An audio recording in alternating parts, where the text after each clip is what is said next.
brain in you, and just I mean, Who's that? who's knocking on the door? Hello, sir.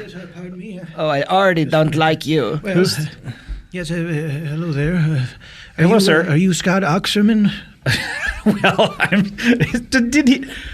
Yeah, I'm Scott Ackerman. I received a text on my mobile phone for said come down to this place and talk to a Scott Oxerman. I thought that he was just pronouncing it that way. He typed it that way? Are you talking about my friend, Mr. Velastro? Yes, your friend who's right next to you here. Cake, Bob. Oh, what?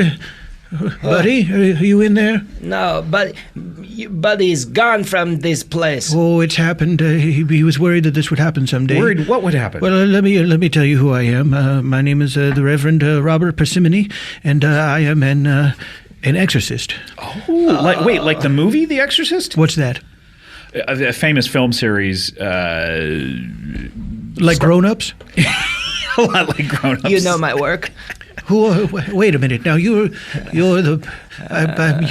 look like my friend, but I feel as if you're being taken over by a strange spirit. Is that true? Buddy Velastro is dead. You will not find him here. Well, who are you? Speak to me, demon. I am H.R. Giger, born Hans Rudolf Giger, but my spiritual moniker is Hey Really Giger. Wait, are you the Sid and Marty Croft puppet guy?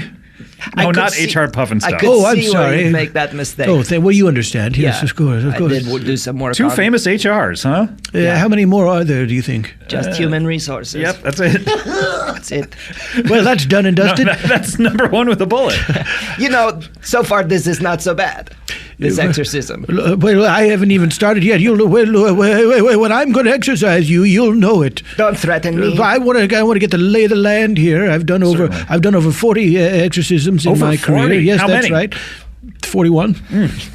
And all of them went off pretty much without a hitch. Very few resulted in. You ever see that movie Hitch, by the way, HR? Oh, sure. Will Smith is one of our great treasures. It also stars one of the stars of Grown Ups, Kevin James. Yeah.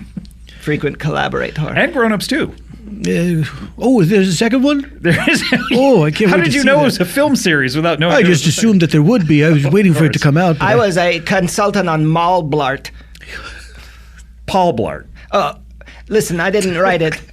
Okay? Are you saying, were you under the impression that his occupation was Malblart? So it was Paul Blart, Mall Blart. Yes. Originally conceived, and it would have been something. Help wanted Malblart. Goddamn studios again. Now look here, you're not going to distract me, you demon. I want to find out all about you. What was your name, by the way, sir? Reverend Robert Parsimony. Robert Parsimony. Welcome to the show. Oh, well, thank you very much. We have never spoken before. My name is Scott Ackerman. Scott Oxerman. Ackerman. Ackerman, but you know how Buddy speaks. Yes, I do. I assumed that was just his dialect. He's from New Jersey, so certainly. he has a curious Where are you from? dialect. Oh, I'm from the Middle West. And how did you guys get to know each other? Well, I have I moved my parish. I have a parish out here. Paris the Thought. I'm a bi-coastal man of the cloth, and I have a parish here and a parish in New Jersey, and then I also have a parish in Iowa. I'm still here. Yes. Well, now, what has caused you, demon, to take over the form of my friend? I have had to do unfinished business on the earthly realm. What is this business, spirit? Speak to it. Something to do with women's, for I am afeard of them. They make me have a qualm. My heart turns into a squall. Now, how do you expect taking over my friend's body, who's a married man, by the way? So, how So do you don't go off and try to have sex with any other women because you. I really should be getting home to New Jersey. What? Wait a minute. What? No, I forbid you to take my friend's body back to New Jersey. You will remain here, and then I will cast you out, and I will condemn you to a lake of fire. Is there any way to make sure that he doesn't leave the room? Maybe a circle of some sort. Let me just get the door. Oh, okay, yeah, just lock it. There we go. I'm a little confused. Why did Buddy think this was going to happen? How did he know what was happening to him? Well, he knew when he was cursed by Satan himself with these supernatural powers that are against God, by the way. Make no mistake, they're against God. Yeah. The only person who can see into the future is God, and he's not telling anybody. He's keeping it to himself. So wait, is the devil went down to Georgia? Is that the future? Yes, Since that's correct. God is narrating that song. Yes, that's it's set eventually in the future. Eventually, when God dies and the devil has a new boss. Right. Okay. So he knew that he was cursed by Satan, and so he thought he would be taken. Well, he doesn't see it that way. I certainly see it that way. These powers are unearthly and unnatural and the uncola. And I feel that Set up. there's a cola nut, crisp and clean, no caffeine. Never had it and never will. He feels that these powers are also a gift, but I feel that they're nothing but a curse from hell itself. So he thinks his powers are a gift, and yet he thought that he would have his body taken over by He a spirit? thought there was a possibility if things became non-canonical in any way. He's very concerned with canon. Okay, now we're getting to it. So he sent that text to you, and you're here to protect him. He said, let me read his text here. Reverend, am feeling queasy. Queecy.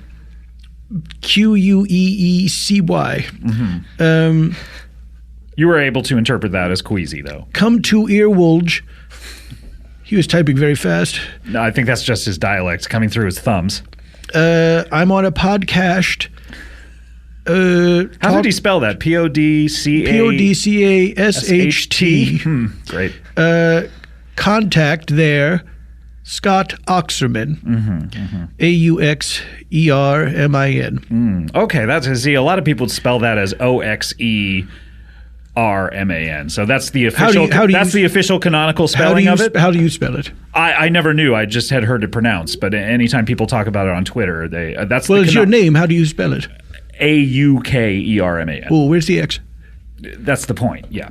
In any case, so he asked you to come to protect him. He knew. Shut up, son. He knew that there would be a time when this might happen, and he might need my exorcistical services. Well, this is exciting. Are we going to see? Am I going to see, and then the listeners going to hear a live exorcism on this show? You will see it. The listeners will hear it if you keep recording. I will also hear it, I would imagine. You will hear it as well as see it. The listener will not see. They will only hear. I would imagine I would also feel the vibrations of the sound and any kind of loud noises and stuff. Should we get into all the senses? You will smell whatever is occurring in the room at the time. Is it going to smell bad? No. Or poorly? That was a close one. There shouldn't be any smells. Okay, what is going to happen to me? I forgot you were still here. Yeah, I know. That's right. Tell you what, we need to take a break. Oh, certainly. But got to pay the bills. Sure. So, pass the collection plate around. So you're okay you're okay with taking a break before we do this? There's no rush on this, right? No rush. Yeah, I can cast him into a lake of fire anytime. Okay, so let's... and I'm good, too. You're good, too. I got until 12:30. Well, we locked the door, so... Half past the witching hour. Half past a monkey's ass as well. According to his balls, I believe. Watch your language, please. All right. Fudge corner. Oh, you watch your language. Okay. All right, we're going to take a break. When we come back, an exciting exorcism on the show. I believe this is the first one. Don't build it up. Oh, okay, well, an exorcism, which is exciting to me. All right, we'll be right back with Comedy Beanbag. Comedy Beanbag, we are back here. Quite an amazing situation occurred over the show, the likes of which do not usually happen on the show. Get my tools together. If this is your first time listening to the show, normally it's just an interview show. We get to the heart of the matter with several celebrities. I plan to have that type of show with Cake Boss today. We were going to talk a lot about his cake kitchen. Boss. Oh, okay. But just to recap very briefly, Cake Boss was possessed by the spirit of the recently deceased H.R. Giger, artist extraordinaire, creator of the alien xenomorph. And then Reverend... what is it? Reverend John? Robert Parsimony. Robert Parsimony, Buddy's friend, was texted and came in to perform an exorcism. That's correct. Let's get to this. Now, I'm a man of the cloth, and I've performed many exorcisms. And, Reverend is not Catholic, is it, or is it? No, I'm a Protestant. I'm not a Catholic. Catholic Church, of course, the great whore of Babylon. So. Not one of those, God-fearing Christian, and I do fear God. He is terrifying, and you better watch your step, buddy. Do you fear the devil more or God more? Oh, God more. Oh, really? Oh, certainly. Well, I'm a religious man, so I have no fear of the devil. But God, boy, oh boy, you gotta mind your P's and Q's, Mister. He'll smite the hell out of you. He'll just put his fist down on you and squash you like a bug. Who's the last person that God smited? Chewbacca. Who, Baka? Chewbacca. Chewbacca's not dead. Well, you can still survive a smite, you know. That's true. Yeah. All right. So what are we? You've been gathering your tools. What do you have? Yes, there? I have my. Let's see. I have my my holy water right here. I have my protective goggles. A lot like this is you can't do that on television or something. Yes, it's like that. I also have some slime. So do I. That's to celebrate after the exorcism. We pour it over our heads. It's fun. Yeah, you have the Nickelodeon slime, and H.R. Giger, you have the alien slime. Yeah, the sort of black obsidian slime that is more of a plot device than We're going to have a slime off. Son, I don't suppose you have any Ghostbuster slime on you, do you? Well, my good friend, he was eating some hot dogs the other day, and he sent me a little something. So I have my cup of slime here. So I also have plenty of sharpened number 2 pencils. Okay. That's for taking notes. I have my moleskin notebook, of course. You also have one of those like foot measurers that you get in like a stride right. Yes, I thought it was a credit card machine. Sure. But wait, does someone have to pay you for this? oh yes, indeed. It's very dear. Who's paying? Does Buddy when he's Don't gone? look Does at Buddy me. take out? Well, I'll leave you two to hash that out. But Maybe we'll split it. Yeah.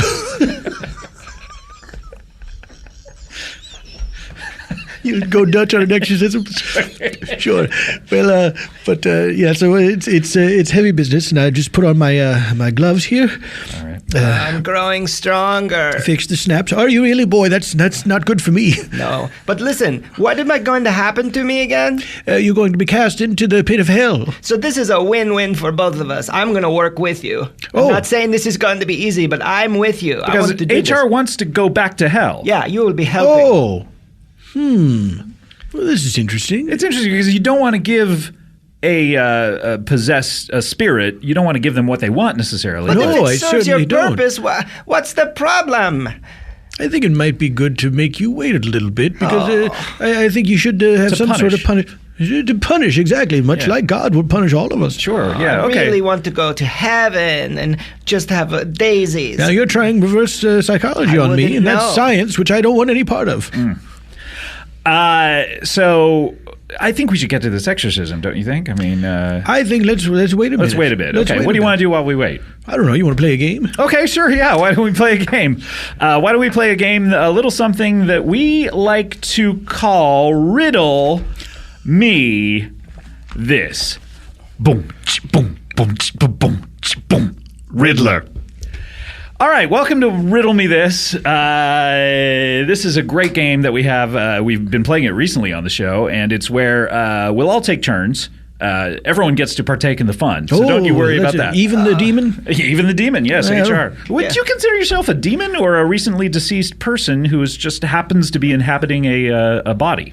I'm a demi-corporeal, surfaceable phantasm. Okay. I think. Okay, good. Read demon. Okay, take it easy, old I said that man. in parentheses. I may be old, but I'm full of fire and brimstone. You guys have like an odd couple type thing going on. Like you're I suppose so, yes. Yeah, it's a lot of fun to watch. I'm bet who's listening, the studio Phoenix? executives. We're taking meetings. When you said I'm listening, I thought you were doing a Frasier reference. Tossed solid on the piano. Al Stewart, great treasure. Great I love treasure. Al Stewart. Time passages. You guys have a lot in common. I suppose we do. But Underneath the surface. Felix and going- Oscar were both divorced. Down to Ensenada this weekend if I don't get exercised. Are you looking for a soul to steal? Are you in a bind? Are you way behind? Are you looking to make a deal? I might be. What- If you okay, if you have Hunji, okay. Hunji. Okay. He's slipping into Buddy's patois. Great podcast. If you had a fiddle, what would it be made of? If I had a fiddle, well, traditionally fiddles are made of wood. No, cold.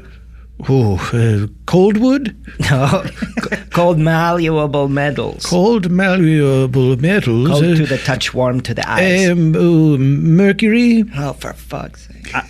I would make one out of bones, I think. Like an exoskeleton. Okay, I will that make would a be a- special exception for that. That would be a pretty good devil fiddle, I would think. I Yes, think it would be. made out of bones. I think that, you have skeletons in graveyards who are like pounding on each other to make xylophone sounds. Do you think that Satan took lessons to learn the violin, or that it just was something that came naturally to him? That's a good question. Do you think that he prepared himself for this day, should it ever come? You got me right here. I know him. I don't know. That's true. Yeah, you could ask me. Did Satan take violin lessons? Well, I don't know. Never asked him that? No, why would I? What a stupid question. Will you ask him when you see him next? I will do you that. I guess when one sees someone playing the violin, much like Sherlock Holmes, you wouldn't ask, hey, Sherlock, did you ever take lessons? Because then he would say, no shit, Sherlock. Well, yeah. To himself? Well, is he sort of signing it, like saying, no shit, Sherlock? Do you think that Sherlock Holmes ever said, no shit, me? Do you think that those Ewoks at the end of Return of the Jedi took lessons to play Stormtrooper helmets?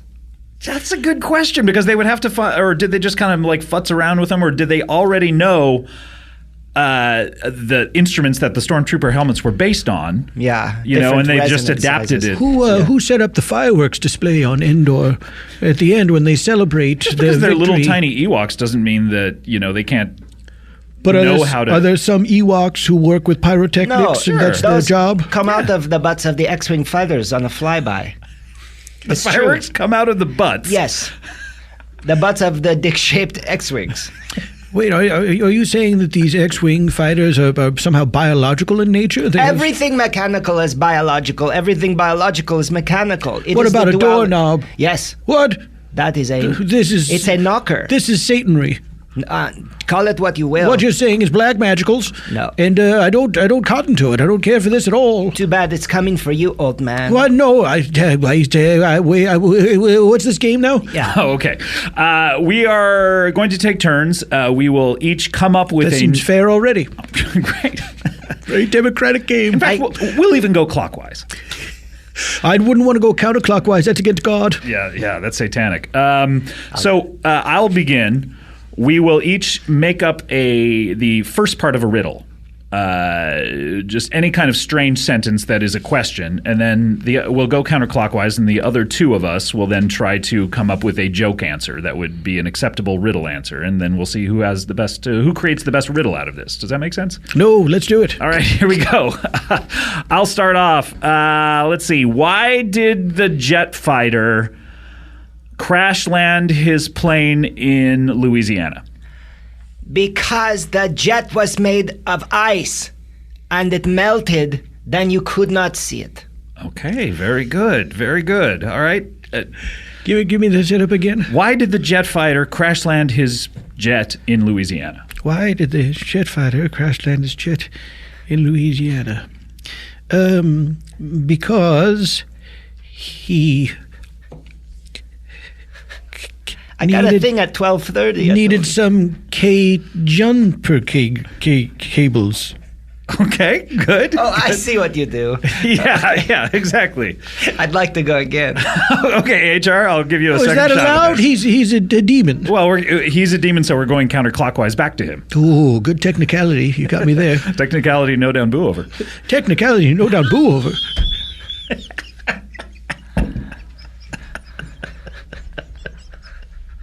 All right, you want to go get HR? Don't try any puffin stuff. Why did the jet fighter crash his plane into Louisiana? Yes. Because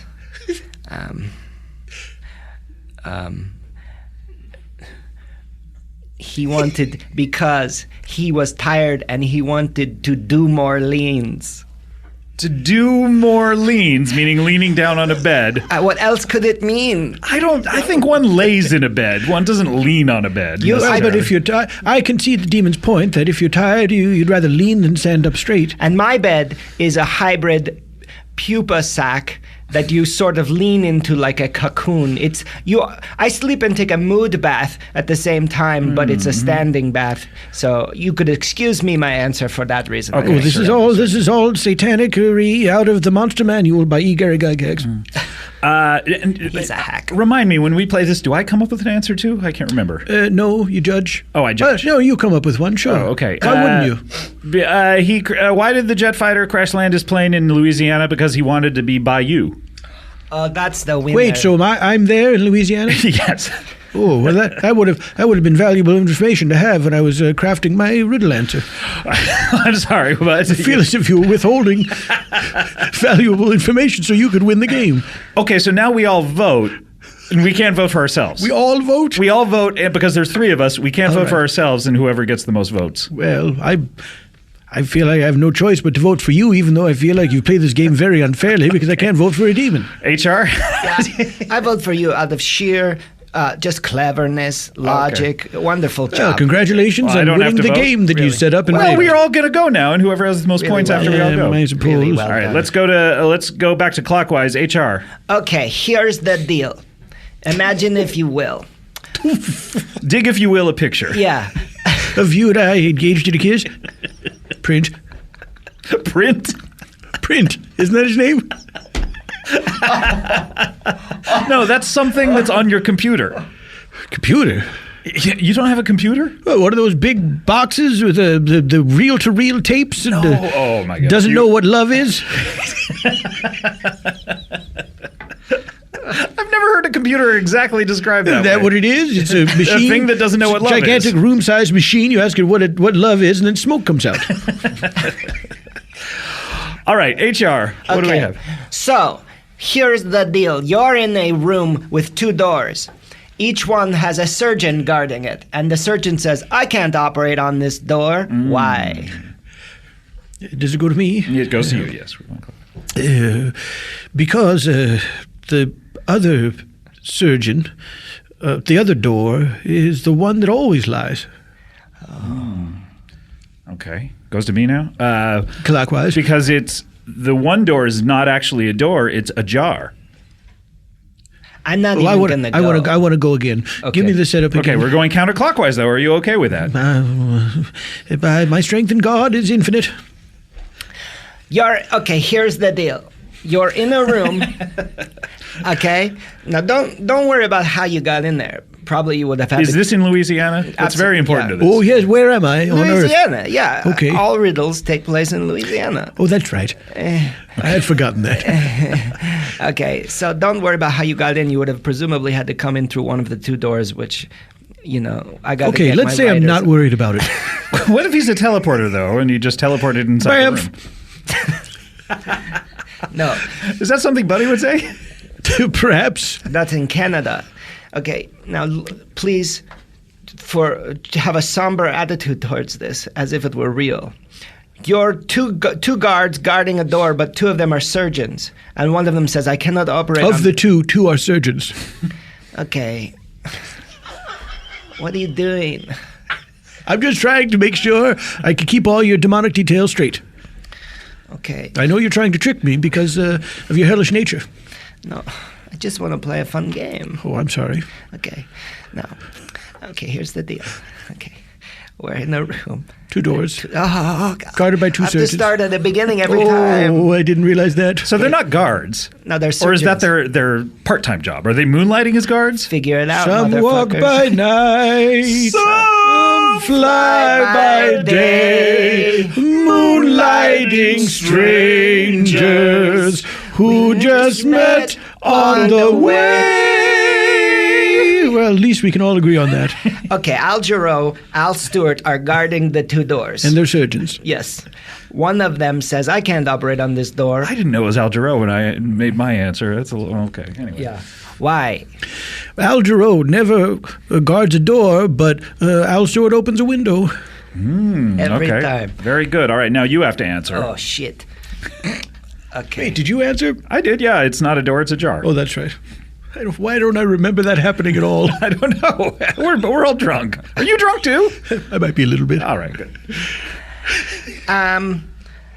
Okay, here's the deal for the answer. Okay. Okay. The Al Jarreau, who else did he sing? I don't know. What else did he Morning, Mr. Cheerios. Jesus. sing? Big Al Jarreau fan, Reverend? Moderate.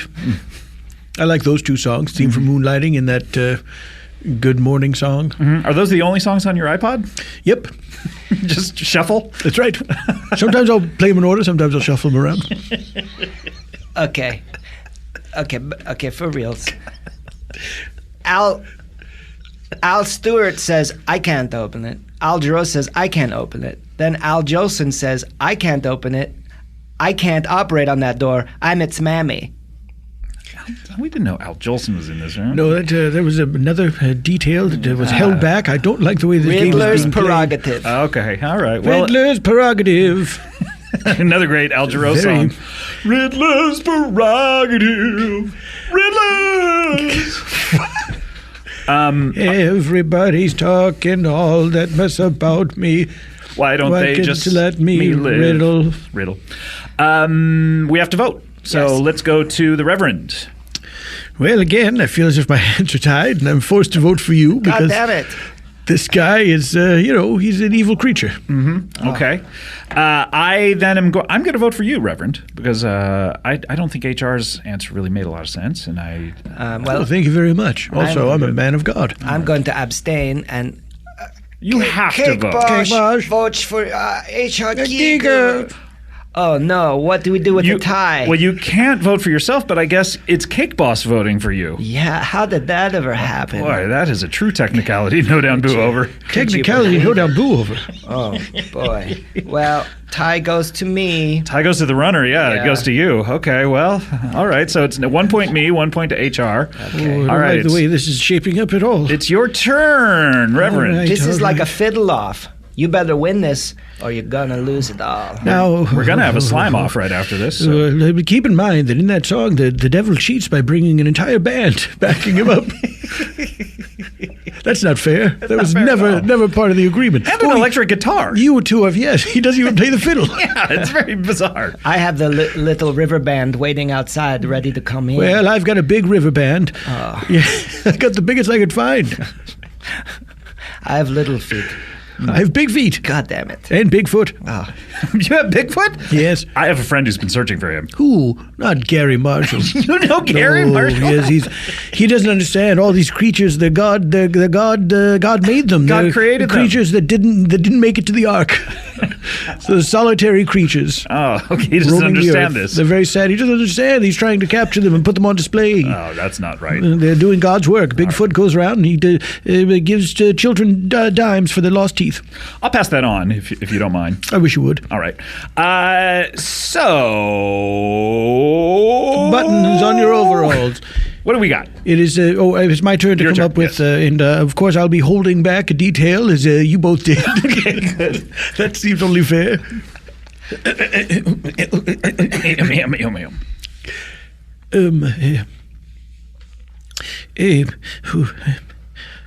Let me see now. Riddles. Would it help if we played the theme song? No. I've got one. What have I got in my pockets? What have you got in your pocket? That's the riddle? That's my riddle. Yes. Oh. So wait, now is this the type of riddle where if we guess what's in your pocket, we win what is in your pocket? Sure. Oh, okay. I'm going to say your wallet? I'm going to say nothing. What do you say? I've withheld a detail. What's that? I don't have any pockets in my clothing. Oh, man. So That's right. They're stage clothing, so I can write it off. Are they breakaway? Yeah, That's do a right. quick change. Please. Here we go. And it's just the same clothes underneath. Oh, my God. So your real clothes are under your breakaway clothes? That's right. Oh, my You're goodness. like a holy ordained stripper. But do those That's have no harm. pockets in them? No. Why That's not? the way I can write them off because it's stage clothing. No, but your real clothes underneath. Do those have pockets in them? No pockets. I keep everything in my sock. Aren't you tax exempt already? Well, I mean, my particular denomination is not, let's say, recognized by the government as a formal religion. What kind of Protestant are you? I'm a Lutheranitarian. Lutheranitarian? That's right. A Lutheranitarian? Lutheranitarian. Okay, and what do you believe in? Do you know that TV show Luther? From Britain? Yeah. Starring the dude from The Wire? That's right. Pretty good show, right? Not bad. Well, everything's based on the holy tenets of Luther. Okay. I don't know about you. I don't know about you either. Well, we'll see. Ba-doo, ba-doo, ba-doo. They're known as the couple. The very seldom heard lyrics to the Odd Couple song.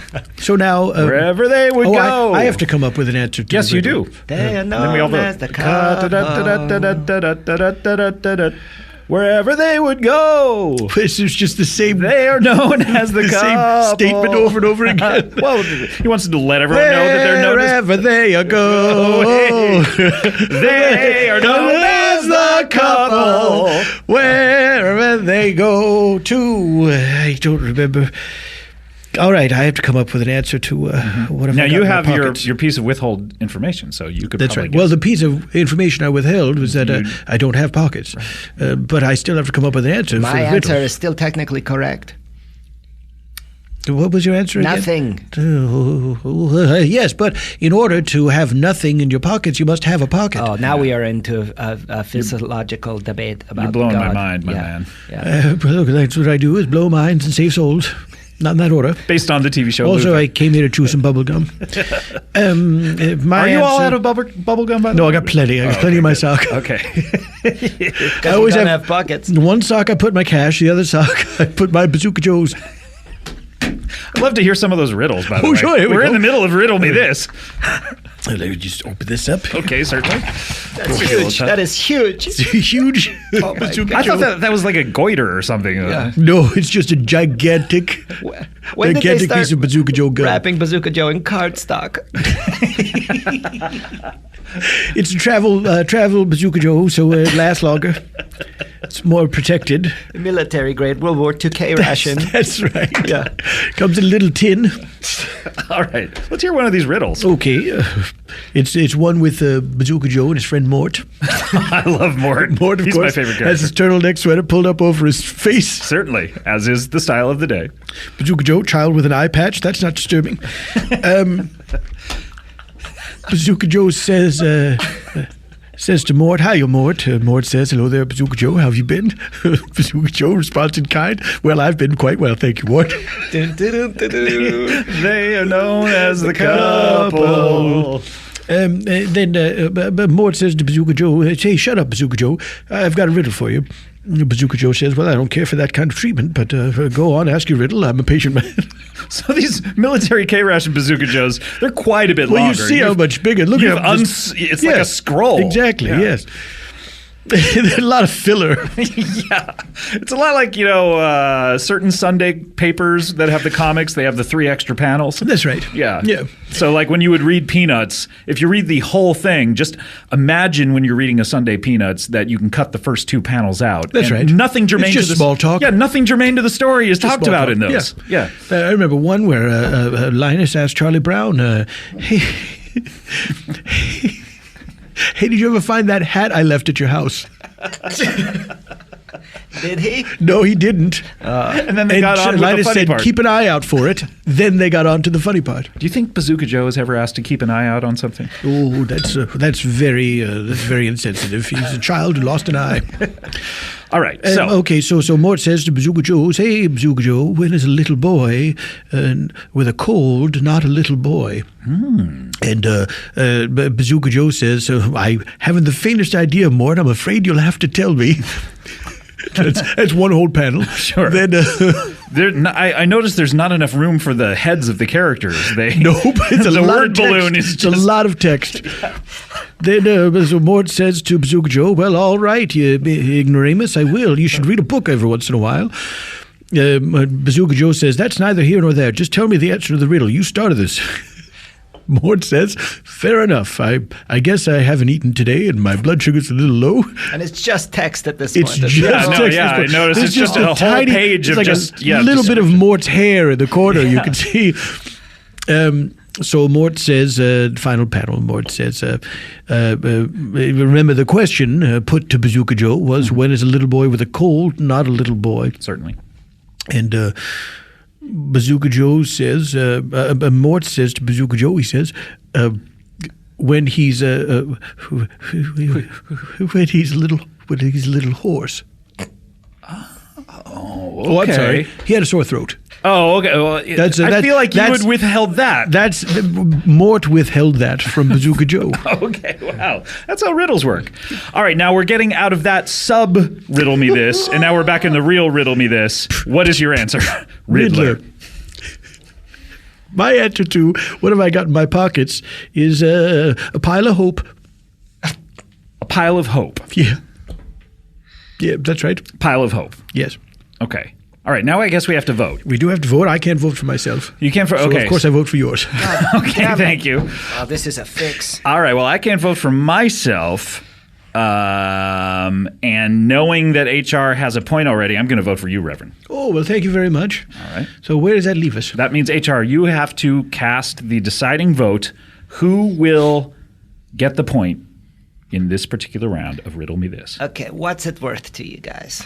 Oh, we've never had bartering in the middle of Riddle Me This. Also, Scripture prescribes gambling, so I feel like I can't even participate in this conversation. Okay, I'll give you whatever's in my pocket. Okay. Oh, dear. I'm going to give it to you, Reverend, to make it seem like you gambled. Ooh. And wear that on your conscience, you silver-dicked jerk. Well, I have to take that with me forever wherever I go, knowing that I accidentally sort of had gambling thrust upon me. Yeah. Well, the joke's on you. I didn't have anything in my pocket anyway, because I'm wearing breakaway pants. Oh, wonderful. With nothing underneath. Oh. Shouldn't have broken them away. Hey, it's kind of breezy here in the studio, so I don't mind it. Do you go to Edmunds? What is Edmunds? This is where I get my breakaway clothing. Oh, of course. Yes. Good stuff. Very nice. I love Edmund. He's probably my favorite employee. I can't believe he still works there. Okay, so to recap, we each have a point. Oh, dear. In Riddle Me This. Three-way tie. Wow, three-way tie. Do you know what might break this tie nicely? What's that? What if I were to exorcise this demon? Oh, okay. Why don't we do that? We should close up then Riddle Me This. Oh, sure. Okay, so here we go. Let's play the theme song. Riddler. Okay. Guys, let's get to this exciting exorcism because right. I've been hearing about this for what seems like a half hour. Are those clanking chains? No. Oh, those are your keys. I thought it was some sort of like Jacob Marley fettered situation. Oh, I'm just getting my keys out of the way. Okay. Why would I have clanking chains for an exorcism? I don't know. All right, here we go. How are we? Do you need any assistance from me? Yes, I'd like you to shut up. Oh, well. Spirit, you are trespassing upon this soul. I abjure thee. Vacate this vessel, and banish ye back to hell from whence ye came. By the power of God, the Father, the Son, the Holy Ghost, all his saints and apostles, the ground team out there, people on the streets, of course, Rob, Janie, what's that guy's name? Oh, I always forget his name. Victor. Everybody in the whole organization, I banished you to hell. The power of Christ compels you.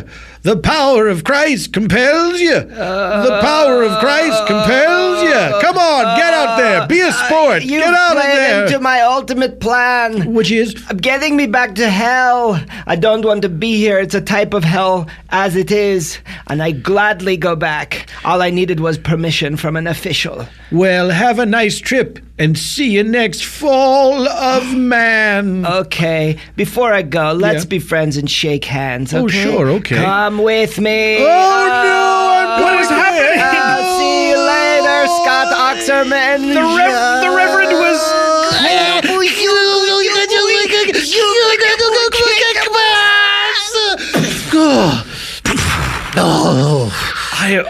Scott buddy, Oxerman. are you back? What do you mean by my back? What happened? Exactly what you thought was happening. Your body was taken over by a spirit. Did I get possessed? You got possessed, but... Oh, I knew it was going to happen someday. Thankfully, you texted your friend. You were a lot like Texter. Oh, yeah. Oh, Text. I love that show. Yeah.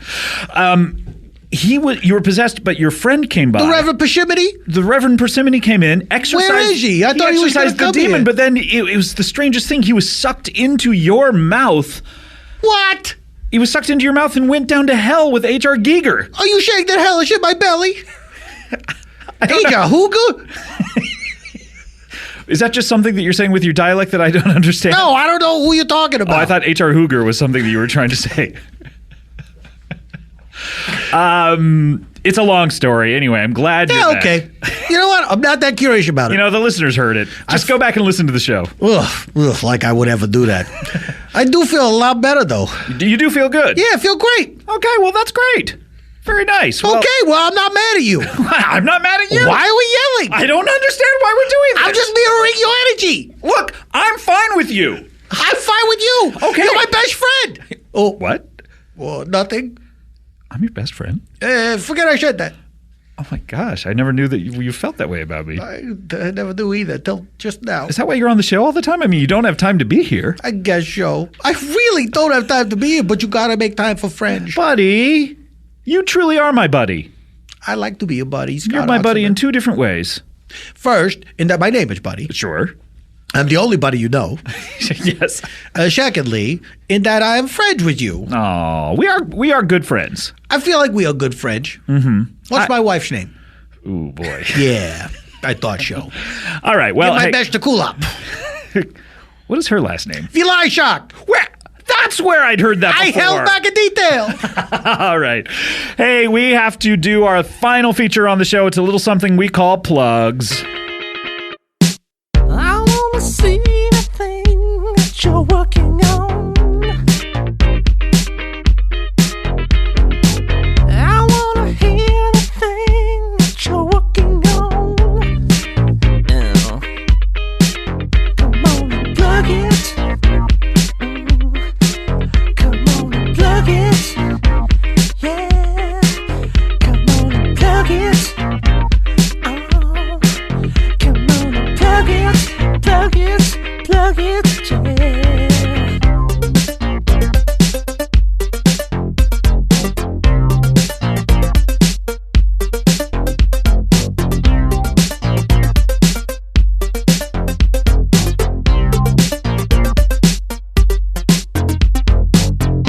Oh, wow. Okay. Very nice. That reminded me of Prince. Print. That was Plug It Reprise by Seoul Korea. Seoul Korea. Soul Korea. That was fantastic. I that enjoyed should that. play on the famous location, Seoul, Korea. The famous location. Yeah, That's how you would describe Seoul. The famous location. Don't you love living in this location? Well, it's from MASH. Remember when the Olympics were held in that location? What are you talking? It's the location of MASH. Sure. Well, yeah. Okay. Yeah, You're so- right. Okay. Yeah, I'm always right. Okay. All right. So, Buddy, what do you like to plug? Or should I plug first? You plug first. Okay, I'll plug first. plug second. Okay. We have the Comedy Bang Bang TV show. This week we have Fred Armisen on the show. That is a great episode. Fred Armisen, as well as Adam Pally, people who know from Happy Endings, and the Closing Up the Plug Bag theme. He says bro at the end of it. That's right. It's a remix. And also, what is the New Girl? What does Mindy Kaling do? She does The New Girl Project? New Girl. I'm the New Girl Project. Right, yeah. And who else is on that show? We have Amy Mann on that show, and David Alan Grier. It's and all very exciting. Mary Elizabeth Ellis. And we have, it's a great show. It's a great episode. Watch that Thursday, 10:30, 9:30 Central on IFC. This is your TV show that you only had me on the one time and never invited me back to? You hated being on it. We talk about that on the DVD commentary. I hated it. You murdered a person. Also, I want to thank Jeff Holm. Jeff Holm, who, by the way, from Unit 34001, APO 09343AE. He's in the Armed Services Overseas. I want to thank Jeff for... Support our troops. Support our troops, but he supported this show, as a matter of fact. He gave $100 to the show. That's so nice of him. So, Jeff, It's nice to know our troops have all this disposable income. I know. Why are we paying them so much? Boy, oh boy. Let's get those down. Must be nice to be a troop. Jeff, something special is coming out to you, and thank you for your service. All right, buddy, what do you have to plug? What day is it? May, I thought it was May 19, but it's actually May 26. Oh, what do I have to plug? I'm just going to be making some cakes under a very tight time schedule. Mm-hmm. And also everyone enjoy the New Girl Project.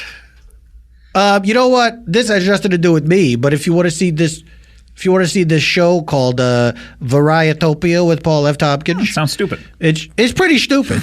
This guy, he runs around like an idiot. This guy. He's got these famous French musical people, and they all do stuff together, and it's who would ever see it. So if you want to play a trick on a friend of yours, buy him tickets. Friday, June 13th. Whoa, bad luck to not go to the show. You really took back the night on that one. Yeah, I did. Amazing. I also want to... TBD. I want to say the day before, June 12th, Thursday, I'm in Chicago at the AV Club Fest. Oh, doing good a for live you. comedy bing bong. Oh, are you going to respond to commenters live? Oh, I hope so. Boy, I wish we had some other plugs, but buddy, what's happening to you? I forgot to do my last will and testament. Oh, HR, you're welcome back. You're just in time for plugs. Thank you. Great timing. So great. I have a codicil in my will where I do plugs. Just last round, you know. Okay. Okay. So my friend Matt Gorley, he's so great. Chestnut eyes, roguishly handsome, I guess. Sad to leave only to miss him.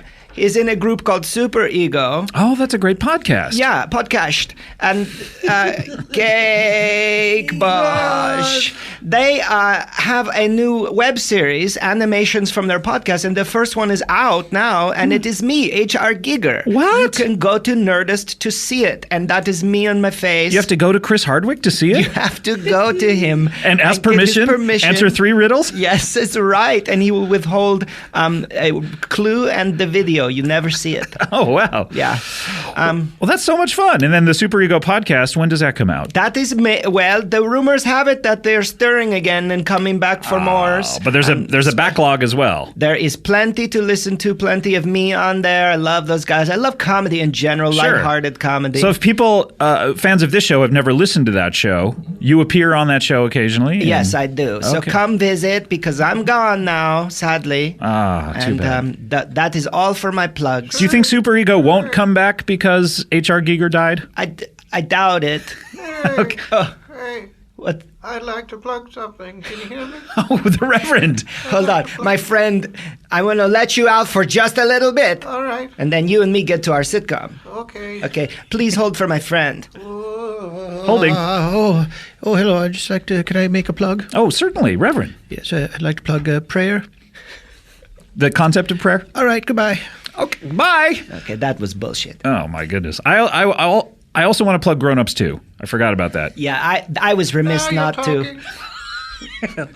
Look who's talking, too.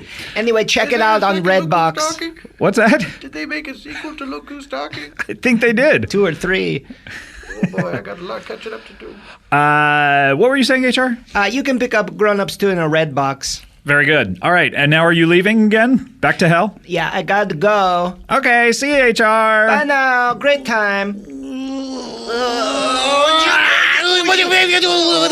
Okay, boss. Oh, welcome back, Oh, buddy. I did not like that. What is going on around here? Welcome back. Your dreams were your ticket out. Welcome Back to that same old place that you laughed about. Who'd have thought we need you? Well, how did you get here? Just come back for refrains. Got to go. All right, let's close was up the old curious. plug bag. Let's hear Adam at his finest. Closing up the plug bag. Ding dong, ding dong, ding dong, ding dong, ding dong. Closing up the plug bag. Ding dong, ding dong, ding dong. Brow. All right, guys, that's been a great, fun show. Guy, when I say guys, I mean buddy. I like how you downgraded it from great to fun. Great and fun. Almost said it was a great show. You're like, hey, you know what? It was Have fun. Hey, we have fun, at least. I appreciate you coming by, buddy. Always nice to see you. It's you know what, Scott? It's always nice to see you too, because it gives me a break from my hellish existence, being a slave to cake baking. All right, well, back to the kitchen. Yeah. All right, and back to work, whatever you're doing, people. We'll see you next. Case study: Reverend Parsimony, paranoid personality disorder. All right. Now you just you all sit there in the pew there and keep your mouth shut and you listen to me. What are we doing here? You know why you're here. Well, you almost made me swear. Now the church window has been broken. This stained glass, it's not cheap, boys. It's not cheap. Costs a lot of money. Someone threw a stone through it. I think they're having a little hijinks. What? And now look, you can see the daylight coming through where the rock broke the stained glass, and it's just aesthetically displeasing. And also, it reminds me that God is outside there. He's just waiting to get in and destroy us all for sinning. I didn't mean to. He did it. No, It was him. no, it wasn't He's me. the weak one. Lord of the Flies, this asshole. Let's go. No, I was gonna say I didn't mean to burp. Excuse me. I rushed to judgment. What a social metaphor. Well, now, look, the rule number 1 in this church is snitches get stitches. So we won't have any of this. We won't have any of this pointing fingers. The important thing is that the culprit comes forward honestly and takes responsibility. And so I'm going to go down the line, see, and I'm going to interrogate you. I'm going to be both the good cop and the bad cop. But guess what? The good cop called in sick today. Took a personal day to drive his mom to the hospital. So you're left with the bad cop. Now you there, Jimmy. Yeah? Now I've seen you. You like to throw those crab apples around. Well, maybe whoever threw the rock through the window does it because his old man's real hard on him. Say that again. Maybe whoever threw the rock through the window did it because his old man's real hard on him.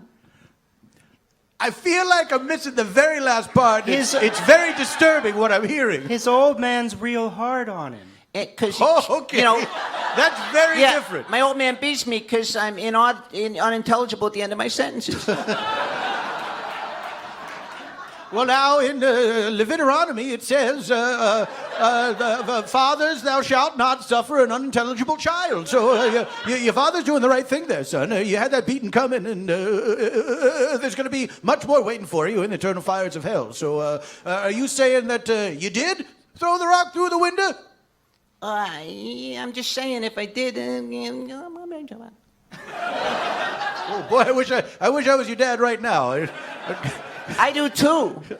I'd get your chiseled jawline. You're a very attractive man. Well, now it is true I have aged like a fine wine, but I am forbidden to have a child, not by any sort of holy orders. That's for the papists, don't you know? I could have kids if I wanted to, but I dedicate my life to God in the hopes that He will not send me to a lake of fire. Now I'll get back to you. You over there, Martin. What is your story about throwing things through other things?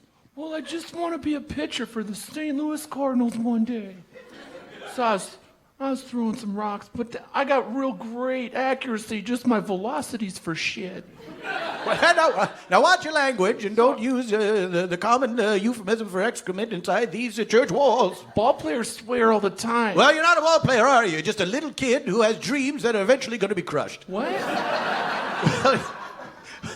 You got a noodle arm. I mean, you're good now, but you can't last. You don't know how. You don't have any control. I've seen you on the mound. You're terrible. Reverend, I got a real serious case of the yips.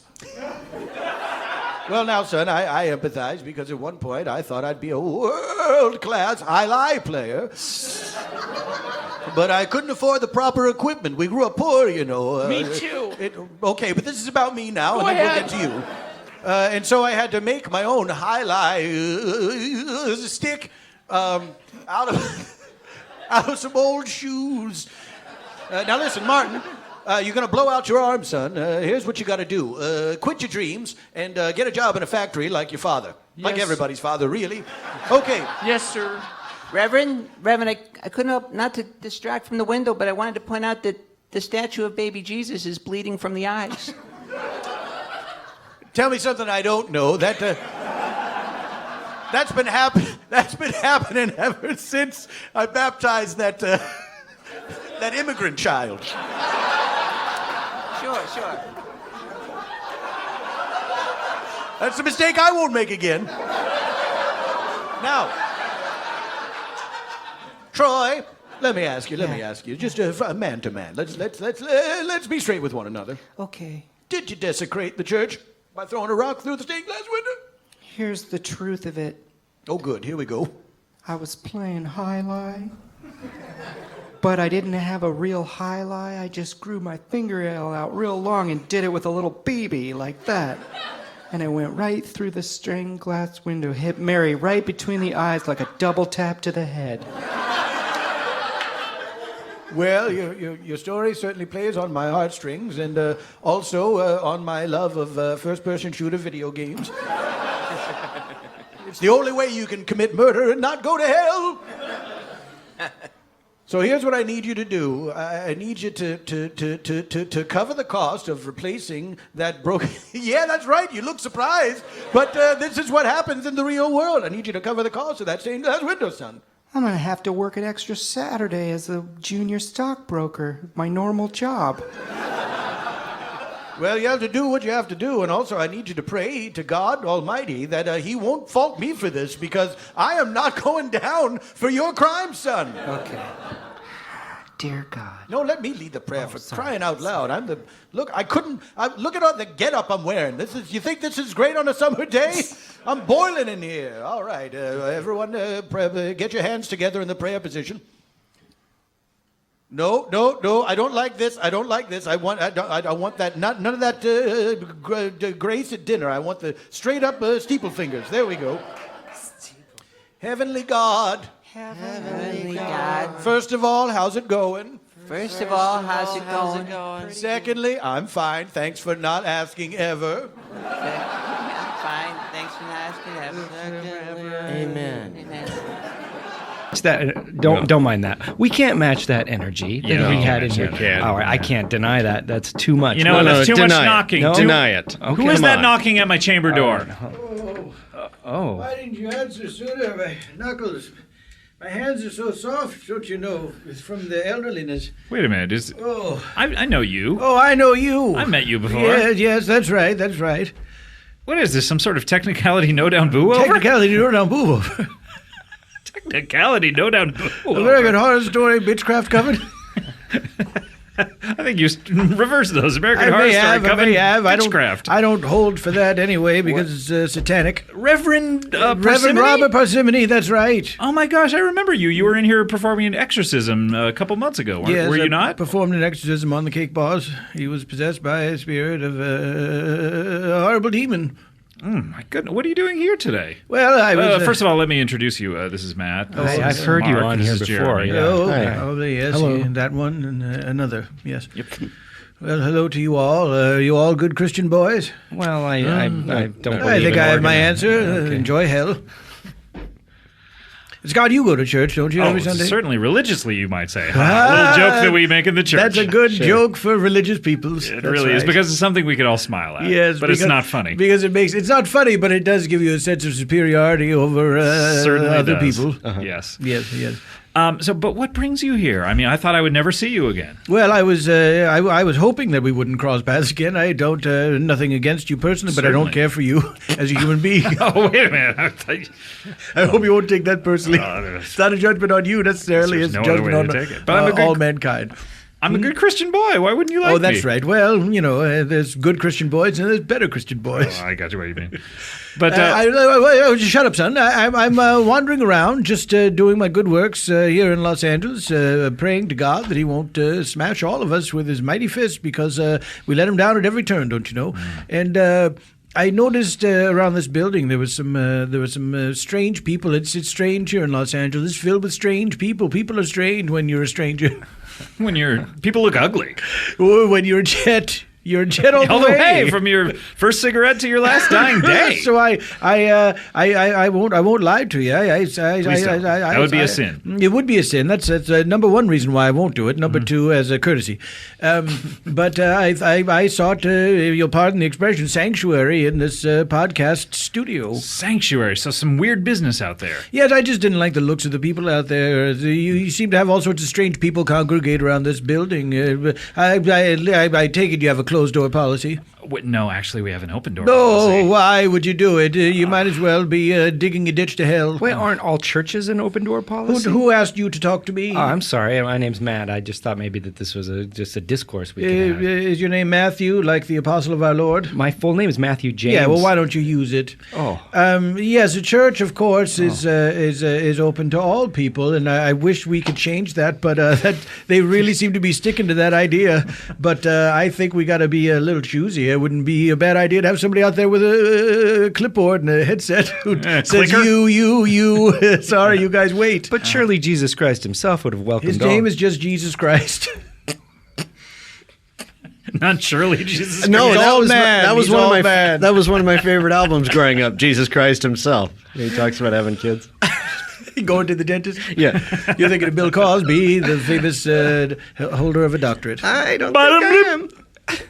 3 slices, chomp, chomp, chomp. Chicken heart. What? But Jesus Christ, he didn't have a clipboard. He didn't have a clicker. He had kind Well, of no, he didn't need one. He could get into anything that he liked. that's true. People knew him on sight. His face was his passport, don't you know? That's true. I mean, if Jesus Christ were to what? What did you just say? I said if Jesus Christ were to come back to Earth and after he's done just decimating the planet, just getting rid of all the wicked people.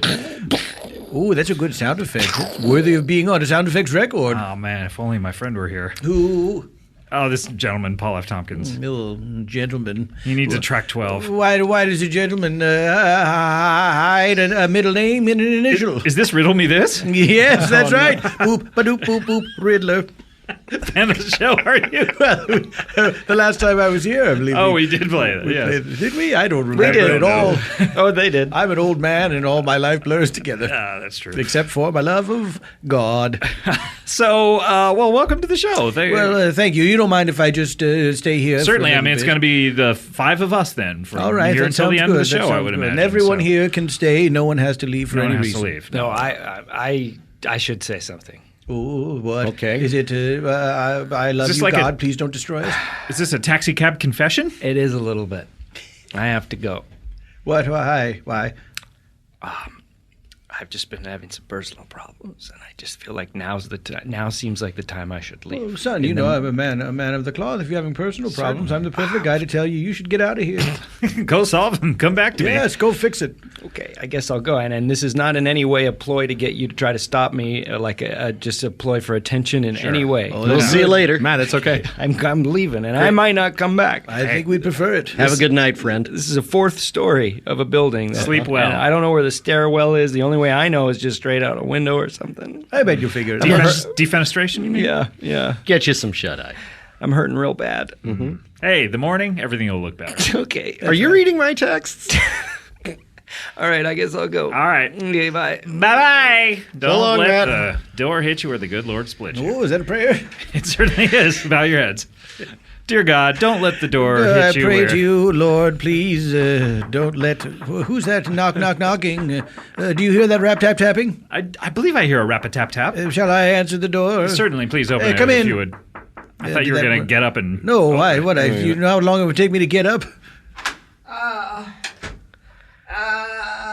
Oh, no. Oh, no. What in the hell? How is this possible? I was just conjured from the netherworlds by a man who looks just like you. Me? But how did I conjure you? And why did you knock? I don't believe that just because you're cast to the depths of hell in a bargaining means that you have to be inconsiderate. Well, that's nice to hear. Oh, my goodness. It's H.R. Giger, the famous German artist who passed I am away Swiss. recently.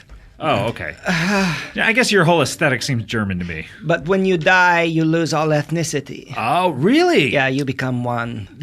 Your skin color is no longer your uniform? No, you cannot be white after Labor Day in hell. Oh, my goodness. Yeah. Amazing. Now, you boys, you may not have seen this apparition before, and I beg you don't be afraid, because God is here on our side. But the Reverend and I have experienced this gentleman once before. Yes, have we that's not? correct. Wait a minute. Are you saying that he's a ghost? Thank you. Wait, are you saying he's a stutterer? Yeah. Could I just say, first of all, wouldn't it be great if, I don't know, little jacaranda blossoms, instead of popping with the sweet little nectar, had a vile bile juice in them? Okay. Bile juice. Yeah. No one cares for that. Everyone likes flowers the way they are, made by God and smelling flowery. Yeah, one thing people should know about H.R. Giger's whole aesthetic. He's the guy who created the ectomorph. Is that what you call it? No, the xenomorph. Xenomorph. Sorry for the Ectomorph is from Ghostbusters, kind of. Do you wish that you had done something on Ghostbusters? You know I do, because I love a good comedy. Yeah. What would you have done to Slimer? Oh, I think AKA Onion Head. Like After Dark? What do you mean? What would I have done to him? No. I mean, how would you have changed the design of Slimer? Oh, I see. I think, first of all, he's sort of a phosphorescent green. That's got to go. I think the less you see him, the better. All you should see is a glistening highlight that illuminates his fractal sculpture sides that just kind of give you cheekbone with a little bit of a venomous fang that has an injector in it that would kill you but also sex you up. So a xenomorph. Yeah. You just would change it to a xenomorph like the movie Alien. I have one question and a follow-up. Okay. Number one, do you wish that... you would hurry up? Yes. Okay, great question. And number two, do you wish you had a souped-up ambulance with a license plate that reads Xeno 1? I remembered my first question now. Okay, how would you have redesigned the limited edition high C drink Ecto Cooler? Great first question. Well, I would rebrand it as a Necro Cooler, okay? And instead of orange... Not a Darko Cooler? No, I realized I had that wrong last time, because that implies drugs, not death, and I will not have any part of drugs for our children or our future, and we have to keep them off of drugs so that they can die on their own. On their own terms. Yes. As you did, you foul demon. I can't help that I died.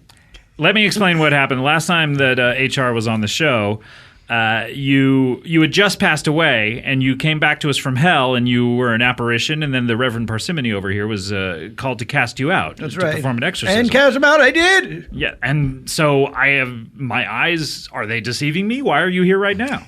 I forgot I had to come back to return a video. Oh, unfinished business, eh? Yeah, that they really get you on that. Let me Yeah. tell you right now. They're true. It's serious. If you die with unfinished business, you have to go do it before you can pass on. In my case, it was to return a video. Which video did you return? Which? Failure to launch with Matthew McConaughey. Let me ask: were you kind? I was half kind. You didn't rewind it? That's unfinished business right Why there. do you think I know? Okay. Well, here's the problem with your unfinished business, you demon, is that not only will you not be able to rewind it all the way because you won't be able to find a VCR That's to the thing. save your life, but also there's no video stores left. You can't return the video. I know. The last one went away the day before I died. So I am eternally left to walk the world. Roaming, looking for a video store. Yeah. Oh, my goodness. Terrible. So if you know of one, please write in to my Twitter handle, #Giger. Have you tried to just jam it into a red box? You know what I'm saying? After Dark? It's not that kind of a show. What? I read those video kiosks. Yeah, No, sure. keep You talking. How dare you? It sounds like you have Okay. some unfinished I'm business a reverend as well. and so forth. Mr. Reverend, Yes? could I ask you to help me? I'll help you. How? Pass on. I want to pass on. I tried to send you down to hell, and I thought No. that was going to be good enough for you. And now, where do you want to go now? Toluca Lake. Toluca Lake? To the Bob's Big Boy? Yes, please. What if you were to inhabit that statue much the way that... Zool, the devil dogs yes. of... Went into the Stay Puft Marshmallow Man? Or the way the Ghostbusters themselves animated the Statue of Liberty and that's true. Oh, blared there's some oldies. So many different Save the versions we could world. have done with that. Yeah. Also, I guess how Zool animated those devil dog Yeah, and statues. Annie Potts and Rick Moranis. I'm a big movie buff. We're in the Frozen Dead Dogs. Yeah. Charred remains. Speaking of which, I am starving. Annie Potts was in one Wait, of those? Jeremy, you're starving? No, I guess not.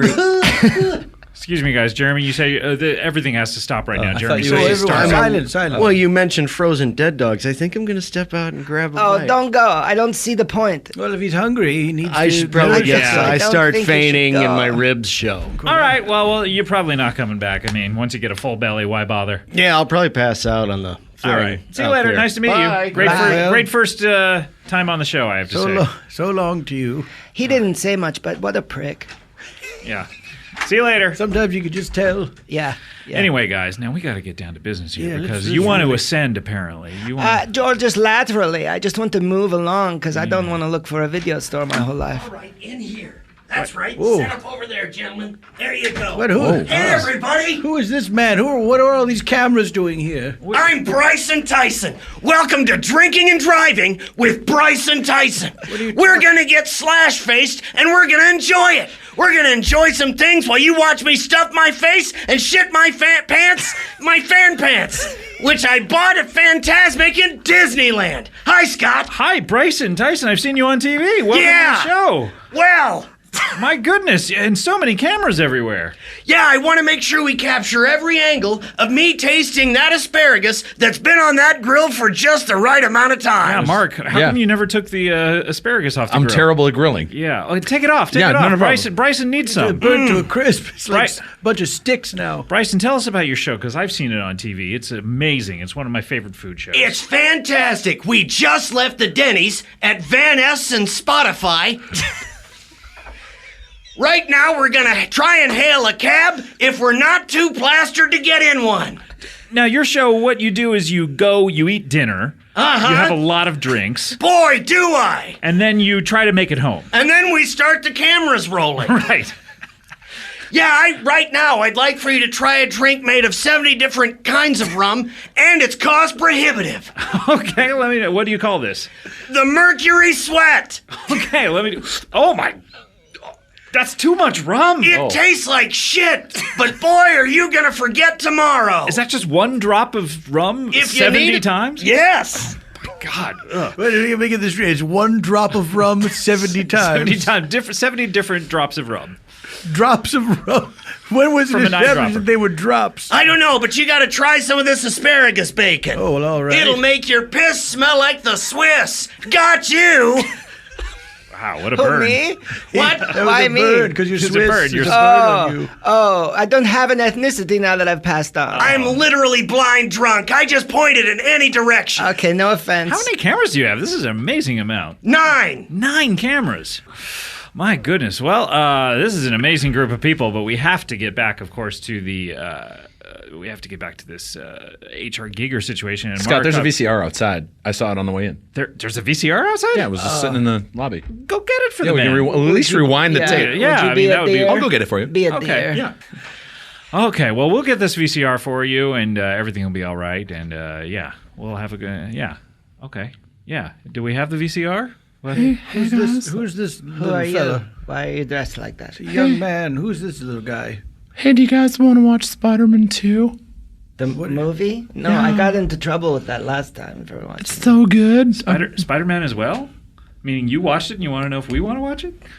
The movie Spider-Man 2, have you ever seen it? It's so good. Sequel to Spider-Man? Who are you? My name's Trevor. Trevor? Yeah, hey. Who are you? I was doing a movie watch.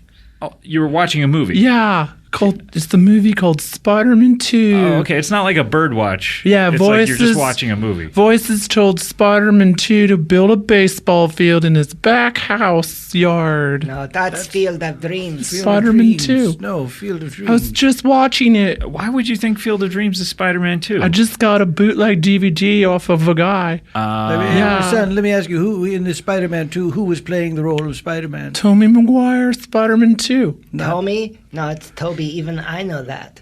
Wait, you said you were a film buff. I would hope you would know that. Oh shit. So you've seen it? Oh shit. I think we've all seen Spider-Man 2. That guy's like red as Spider-Man 2 over there. Yeah, I'm drinking rubbing alcohol.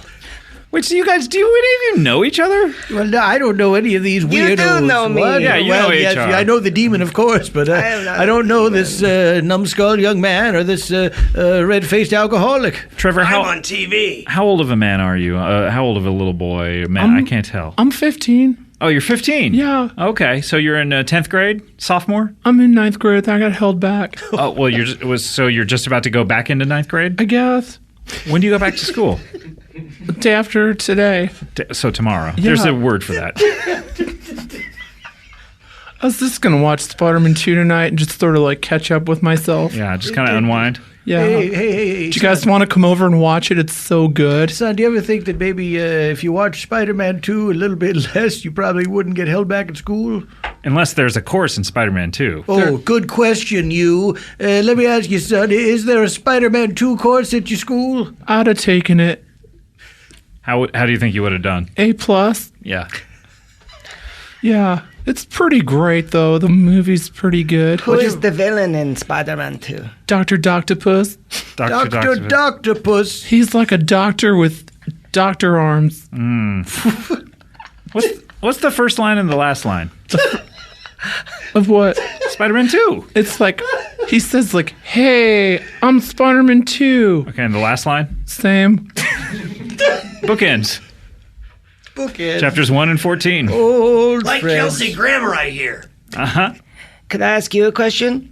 Okay. Will you take my copy of Failure to Launch if I give you a copy of Spider-Man 2, no matter what this copy of Failure of Launch is saddled with for all eternity? Seems reasonable. Oh, son, now be careful because you're making a deal with the demon straight out of hell in Switzerland. And if I know my Twilight Zone and deals with the devil just in general, there's got to be some sort of ironic twist. Hold on a second. Perhaps we're misjudging it. Maybe this is more of a Charlie Daniels situation. Oh. And this is one where the devil loses. Oh, it could be. Thank you. I mean, the devil did cheat during that. We have to. I mean, he played a guitar.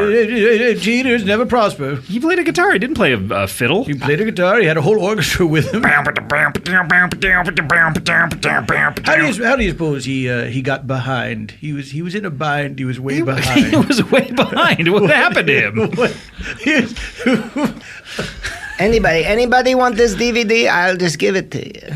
Seems interesting. Yeah? Let's trade. Wow. You're going to trade Spider-Man 2 for Failure to Launch? Yeah, I guess so. Okay. Wow, this is... Okay. Thank you.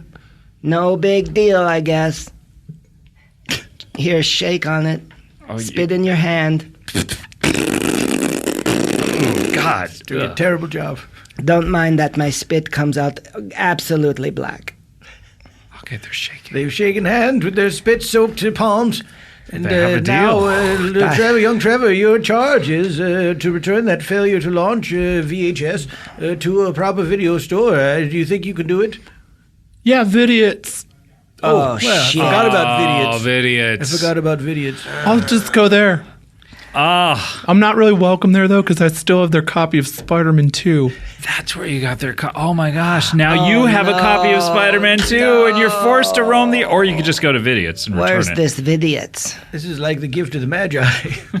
Wow, okay, we have a deal. Well, that's great. So you have a place to go to get to Vidiots after the show. That's And good. then I guess that's goodbye from me. Is that the last act you have? No, I have last... a few other things. Okay, all right. We'll tell you what, we need to take a break. When we come back, we'll have a little more comedy beanbag after this. Comedy Beanbag, we're back here. All the Superego guys left. I'm stuck here with a collection of eccentrics, I have to say. How dare you? Well, I mean, of course I don't mean you, Father. Reverend, I'm no filthy Catholic. Oh, that's right. What's the difference? Whore of Babylon. The Catholics, they're idolaters and baby drowners, and I think they worship a golden calf. Anyway, guys, so it's Labor Day, obviously. You guys are not at work. You guys are just roaming the countryside, looking for shelter. You've all come into the room. Well, I was actually trying to help people and just wanted to get away from some weirdos, and then look, there's a bunch of weirdos here. Well, we have an open door policy. Oh, That's the problem. And I was just trying to film myself putting food in my fat mouth. We have some more asparagus for you over here. Perfect. More charred sticks. Do you mind if you could maybe just sit in a corner and open your mouth, and we could have sort of target practice? We could just like toss asparagus in there, like. Sure thing. Let me just finish this fifth of Jack. Oh my God! How many different types of alcohol are you drinking today? Oh, in the last hour or the day?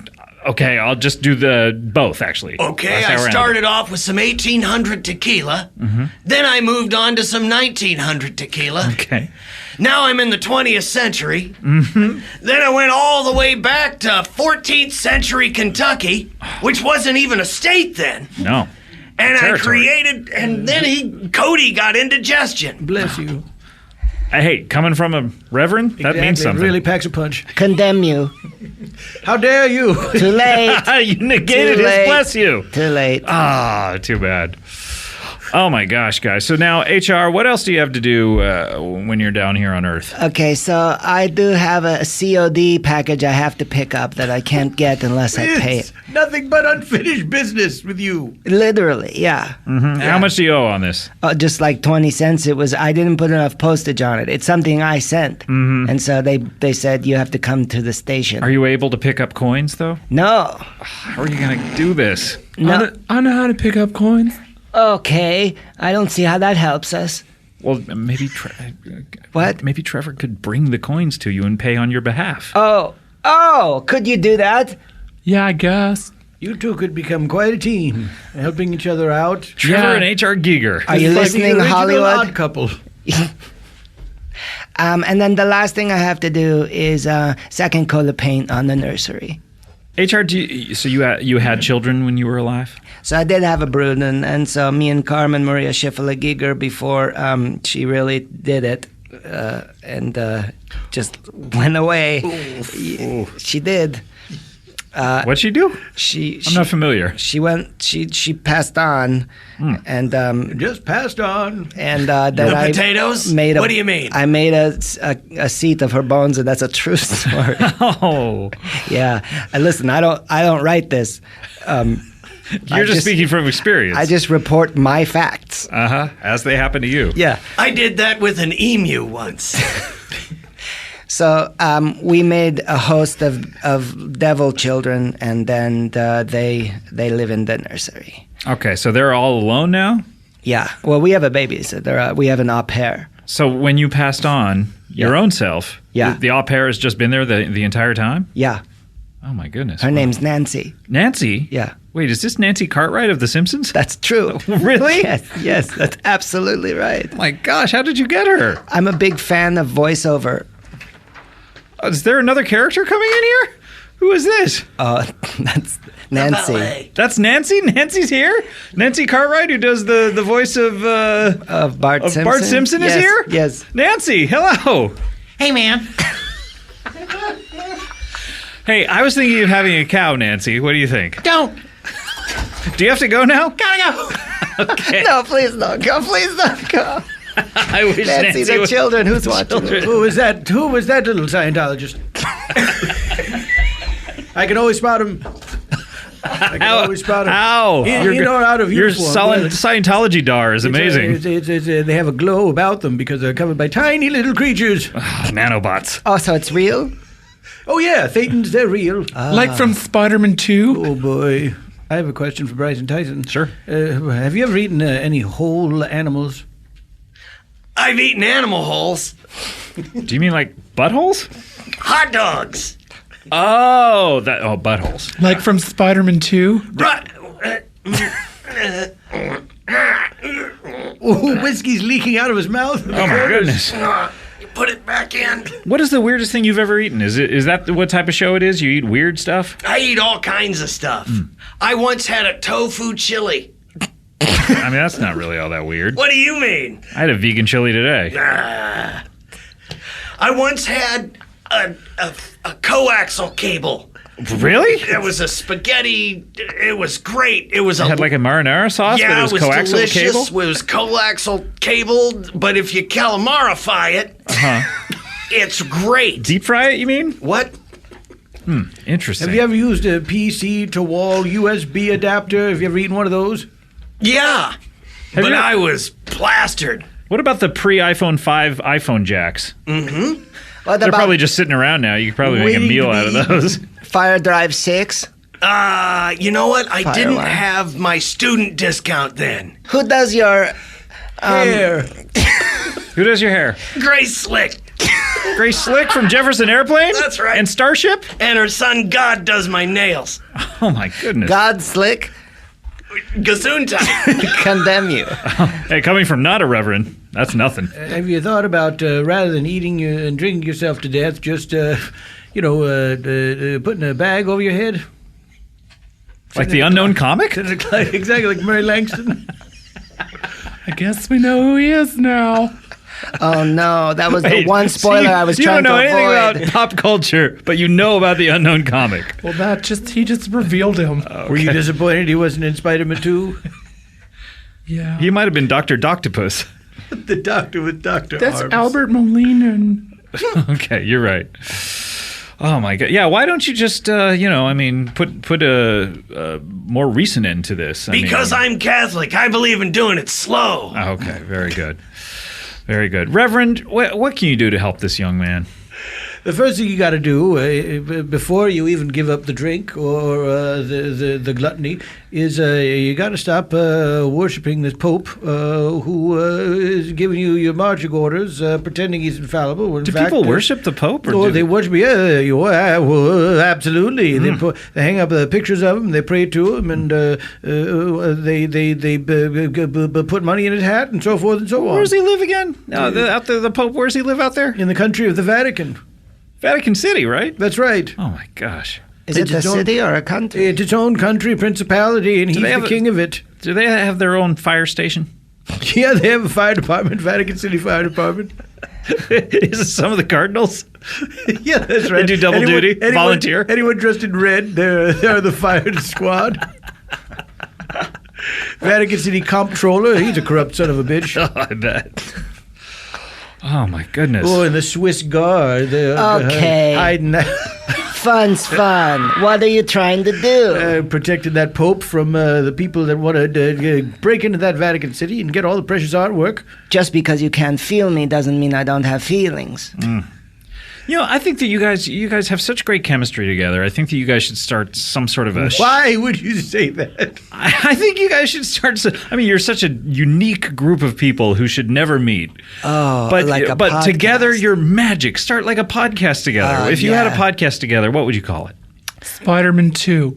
Okay, that's one vote for Spider-Man 2, but certainly you guys have some other ideas, right? Please don't smash us, Almighty Christ. Okay, all right. Well, I don't know. I mean, as a guy who names podcasts, I would say that's a little wordy. What's the name of this one? Comedy Bang Bang. Oh, good one. I also named Who Charted, though. Oh, boy. What about you, HR? What would you call it? Unfinished business. Unfinished business. Okay. But, okay. The only show that you hope will be canceled. Yeah. I got a better one. Yeah. Comedy Bang Bang. No, that's mine. Who Charted? No. Superego. No. Never Not Funny. No. Superego. No. What the fuck? Okay. With Mark Maron. No. What would this podcast be about? Well, I think we might talk about things like ice cream. Ice cream. Ice cream. Ice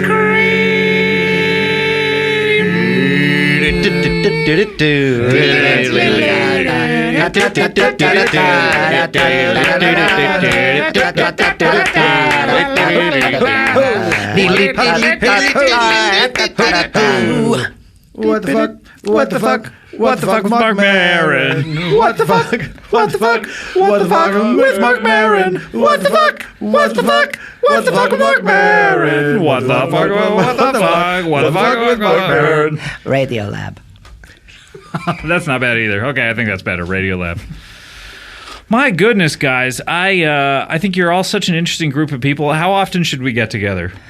I guess this time, every time. This time, every time. I'm sold. Every time it is. Oh, very good. I'm not a religious man. All right. Okay. Usually people say, but. About what? Oh, okay. Never mind. Well, guys, we only have time for one last thing on the show, and that's a little something we call plugs. Plug bag, plug bag. Open the plug, open the plug. Geeks and shirts and other stuff. Plug bag, open the plug, open the plug, plug bag. Oh, I like it. That's like something I would listen to in real life, IRL. Starring Carson Daly. That was Open by Marky Mark, and that is the extent of the bunch. Thank you so much, Marky Mark, and that is the extent of the bunch. That was a really good one. That is Open, and if you have a plugs theme, head on over to earwolf.com on your computer, of course. Don't look for it. There is an open door policy at earwolf.com, though. Head over there, post it in the appropriate thread. You can have your song played not only on Labor Day, but on any day of the year that we do a show. And hey, Scott, hey, I'm back. Hey, Paul. I thought you left. So, I did. What did you hear? The plug bag opening? Yeah, I heard that theme. And I just want to be here for the plugs. Have you And then met Reverend Parsimony? No, I haven't. No, you certainly haven't, because I spent all my time in a church and I haven't seen you there. Well, I'm not a religious person. Yeah, no doy. That's rude. Paul, what are you doing here? Well, I wanted to do some plugs if this is the proper time. Yeah, okay. You left the show. You abandoned it in the middle. I did. But all right, go Yeah, ahead. What do you have to plug? Well, I do that show Varietopia with me, and I do it every month, and the next one is going to be Saturday, September 27th. Wow. And we get special guests for this show. We never tell who the guests are. It's always a surprise. Last show, we had Amy Mann and Ted Leo, the both. We had Allison Brie, and we had Jerry Minor. Tell. This was a great... The late Brittany Murphy. That's right. From that movie with Michael Douglas. Spider-Man 2. Yep, That's right. Oh, this little boy's dressed like Spider-Man. So I thought the deal, though, was that you would never tell afterwards either. No, afterwards I will reveal it. Okay. I'll rub it in people's faces. Okay. So who do you have on the show this year? Oh, well, it's... You almost got me. But tickets are on sale now. PaulFTompkins.com/live. And that is a great night at the movies. It's not a movie. It's a live show. Live variety Theatrical event. Yes, let's say that. Comedy and music and... People can see that in Los Angeles. Yes. Were they to be here. Were they? Would that they were here. Oh, on a summer's night when so bright. men in England asleep in their beds. Ah, yes. And what else is going on with you, Paul? Anything else to plug? Well, I mean, there's this podcast that I do called Superego. Oh, yeah. We were talking about that before you all left. Oh, sorry. They're all gone. Have you met these guys? No, I haven't. Where'd the rest of the guys go? They all left. Stuck I thought they were going to stay here and plug the podcast. No. You're the only one to come back. Okay. We have Trevor. We have Bryson Tyson. I'm one of Bryson Tyson's cameramen. Yeah, that's true. Oh, wait. Jeremy, you... Yeah. I didn't see you behind that camera. It's a big camera. When did you start working for Bryson Tyson? Times are tough, Paul.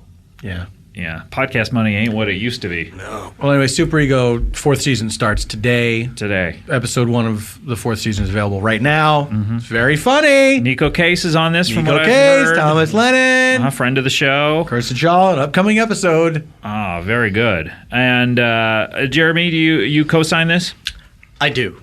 And that's what you'd like to plug as well? I'd like to. Okay, very good. Plug that. Do it. Uh-huh. I'm going to plug the Superego. Okay. Check out season 4. Hey guys, what's going on? Oh, Matt. Hi, Matt. Who's this fellow now? Oh, my name's Matt. Hi, how are Why? you? I was Wait, in here when yes, you came in. That's Yeah. right. You're the Yeah. one that shortens the apostle's name to fit your purposes, you devil. My parents did that. I didn't do that. Oh, where are they now? They run your life. You can't extend your name back to its original purpose. What's your name? My name is Robert. Reverend Robert Parsimony. I guess Robert was not one of the apostles, was he? No, he wasn't an apostle. That's why I'm jealous, I guess. Yeah. You really lucked out with an apostle name. You're breaking a commandment, aren't you? What, by Thou being shalt named not Robert? cover thy neighbor's name. Yeah. That is a sin. I guess I gotta go. Whip myself with a belt. I wish I hadn't seen that Da Vinci Code. It gave me too many ideas. Tommy Maguire is so good in that movie. No, that's Spider-Man 2. Yeah. Matt, what do you want to plug? Well, friend of Superego. Okay, there's this podcast called Superego that we do. Oh, okay. Out today. Great. All right. My friend Paul F. Tompkins does another show called Dead Authors that is coming up. That's very true. In different cities, and that would have been passed.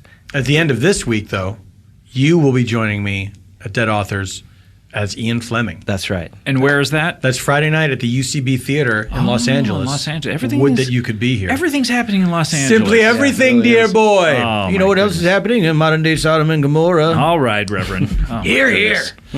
And Trevor, You're do in you favor have, of it. do you have anything to plug here? Yeah, this podcast called Superego is going to do live shows in Kansas City on September 12th and 13th. I thought you were going to talk about Spider-Man 2. I just checked out their website or whatever. Is it a good website? Yeah, it's pretty great. Spider-Man 2 just spins a web and then everything, and then Aunt May gets sad because Uncle Ben died. Oh, okay. Oh, and they're also at the LA Podcast Festival. This is still Trevor. Trevor? Yeah. Spider-Man 2. Tiderman Spew. It doesn't sound like you, Trevor. Well, I had a lozenge. Oh, okay. Very good. Let's see. What do I want to plug? I want to plug... Oh, hey, this is really important. I do want to plug this. Kulop Vippy... How do you say her name, Paul? Do you know this person I'm talking about? Vilosai. Kupi Vilosai, who was on the show recently. She... you know her as my ex-girlfriend. Whom you married. Whom I married, yeah. I had to break up with her to marry her. She is making her documentary, Origin Story. She was talking about it a little while ago. The person who snapped up the podcast appearance, we're going to have that person on fairly soon. So that's exciting. I don't know who this person is. He or she? We don't know. We don't know. I do not know who this person is, but I'm very excited. That went immediately. We also have the Beyond the Comedy Bang Bang TV show. You'll have wine, you'll get paid for it and everything. All of the info about it is at originstorydoc.com, where it'll tell you all of the details of, you have to come out to LA and all that kind of stuff. So, and then does anyone else have anything you want to plug? One last thing. Sure. There's a character on Superego named Shunt McGuppin. Shunt McGuppin. Shunt McGuppin is doing an album. We've done the Journeyman album, which was... all of us, kind of an homage to Outlaw Country. And now we're doing another one. Paul and Matt and Mark and Aaron Hayes from Children's Hospital. Children's Hospital is from on Worst it. Week? That's right. From the Mork and Mindy TV movie. So check that out. Where can people get that? They can find out more on either superego.com or Shunt I thought it was GoSuperego.com. GoSuperego.com. This is why I don't handle the technical. All right, very good. Or the Facebook, Shunt's Facebook page. I also have a plug. I want to thank our donor, Haley Lear. You donated $100 to You Talking You Two to me. That show is defunct. And when I say that, I don't mean it's defunk. It's actually not occurring anymore. But Haley, thank you so much for your donation. Something special coming out to you. I got to thank you on this show. Thank you so much, Haley. And that is... Wait, don't I get a plug? I'm sorry, Reverend, please. Yes, I'd like to plug going to church. Okay, when? Every Sunday. Okay, no other time? Well, there's certain other days, Christmas, Easter, so forth and so on. The holy days of obligation. Okay, very good. All right, that's it. Let's close up the old plug bag. Closing up the plug bag. Ding dong, ding dong, ding dong, ding dong, ding dong, ding dong. Brow. That's a good song. Oop, forgot about that. You forgot. I keep forgetting. All right, guys, this has been fun. Thank you so much. Superego out now. GoSuperego.com is the website that you want to make your home browser, your homepage. Because it changes. New stuff every day. Every single day. Every hour on the hour. New stuff on the 10s. Hit refresh. On the 10s. Any last words? I'd like to plug the color black. All right, and we will see you next week. Happy Labor Day, everyone. Thanks. Bye. Bye. Case Reverend Parsimony, paranoid personality disorder. All right, now, of course, I'm very sorry that you're dying, and that's bad news because, then you meet God, and he's not going to be too happy to see you because you let him down at every turn. So just hold still, and I'll do a prayer over you. It's none of that papist nonsense. It's just a sort of so long, It doesn't guarantee any special treatment in the afterlife. So, Father, I have a lot of... Reverend, I got a lot of regrets. Well, I hate this I need part. to get this stuff off my chest. All right, go ahead. You cheated on your wife, stuff like that? I regret going hiking in the woods where I got this Lyme disease that's ravaged my body. Are you kidding me? Look, we're talking... I also regret that Lyme's disease is killing me. Hold on a second now. These aren't the kind of regrets we're looking for. What? Hey, who's this guy? My brother's here. My brother Clem is here. Well, please, he'll break up the monotony. I didn't know that you were in here, Reverend. Where'd you think I was? Well, I didn't even know you were coming, so I guess I just came to say goodbye to my brother. Okay, well, I'm here to make sure that God doesn't kill him before it's time for him to die. So okay.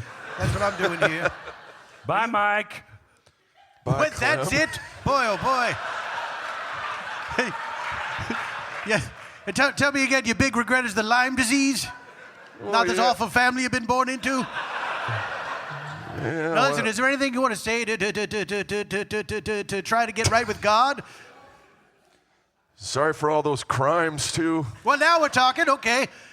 Give it to me. What crimes are we talking about? Boy, God hates this stuff. I murdered my mailman. Oh, you really buried the lead on this one.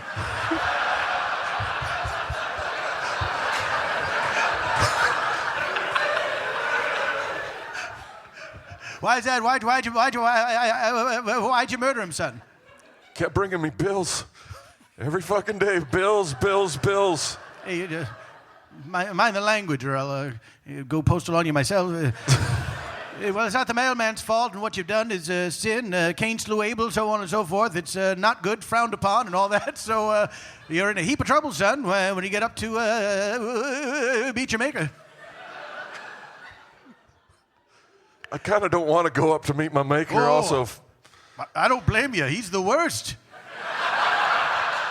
He made me. Yeah. He made me like this. He played a weird, cruel game, making people, getting mad at him, and then killing him. Mailman, yeah. I mean, that's nuts, right? It's not me. Is it me? It's not you. Come on, give me the dirt. What other crimes did you do? I slapped a baby.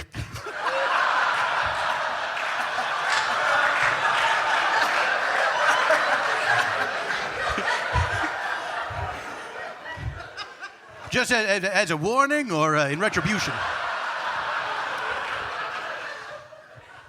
It was the mailman's baby. Now, you know, there's this dumb idea that babies are somehow blameless, born without sin, because they're too little to know right from wrong. But, you get a look in those eyes, and some of those gurgles they let out, they know more than they're telling. Yeah. So you know where I'm coming from. Oh, of course I do. The human race, what's worse than that? Only God. I also cheated on my cousin with his wife. With his wife.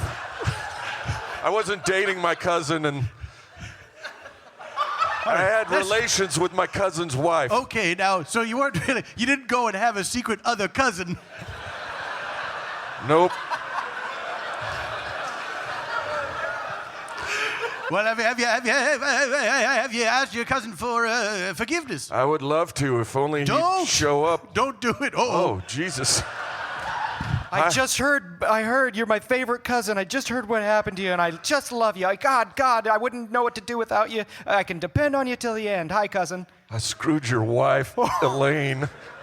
What? I screwed Elaine. My wife? Yeah, Elaine, your wife.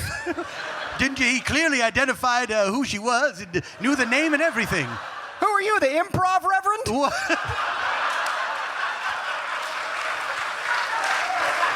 What's up with Second City over here? That's right. I'm trying to visit my cousin.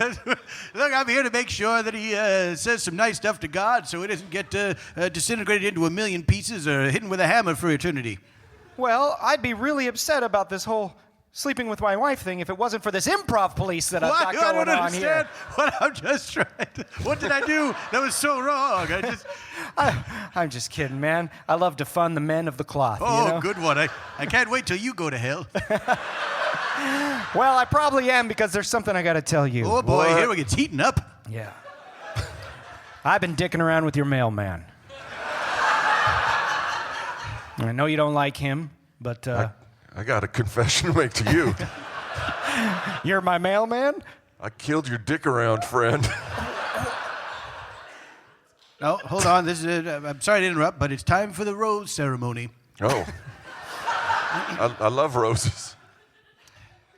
Dying fellow, you certainly had a lot to say about all the shit stuff you've done in your life and how it shouldn't ought to happened. And certainly God is not pleased with this sort of nonsense. Elaine's husband. Yeah. What is your name? My name's Gandolfo.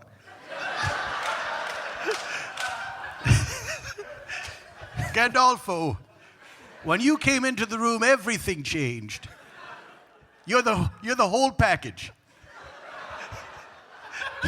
You're self-righteous, indignant, and rude. Thank you. This should be about me. He's not dying.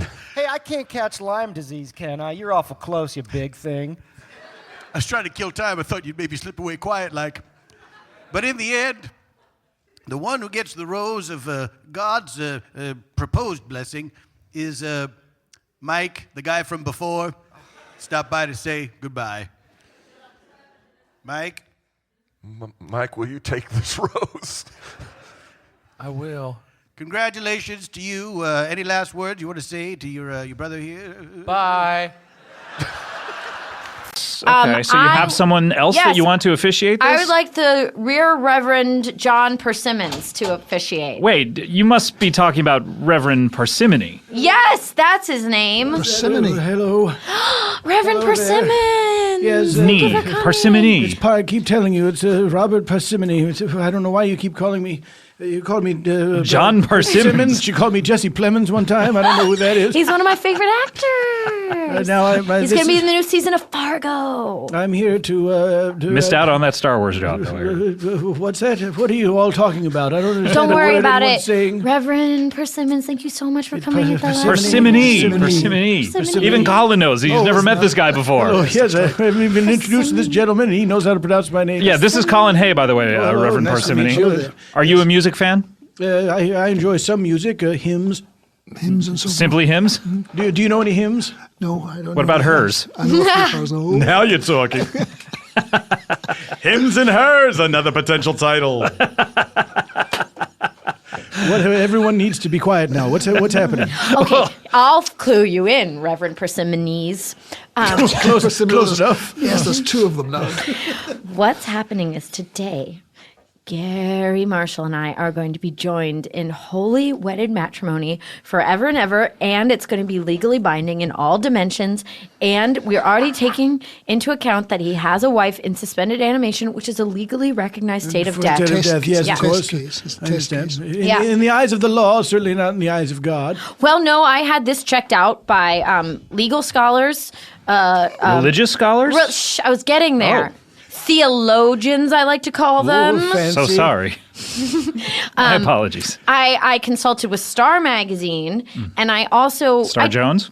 Took Esquire. Yeah, she was another lawyer I consulted with. Great. And I asked some children what they thought. Well, playing on a playground?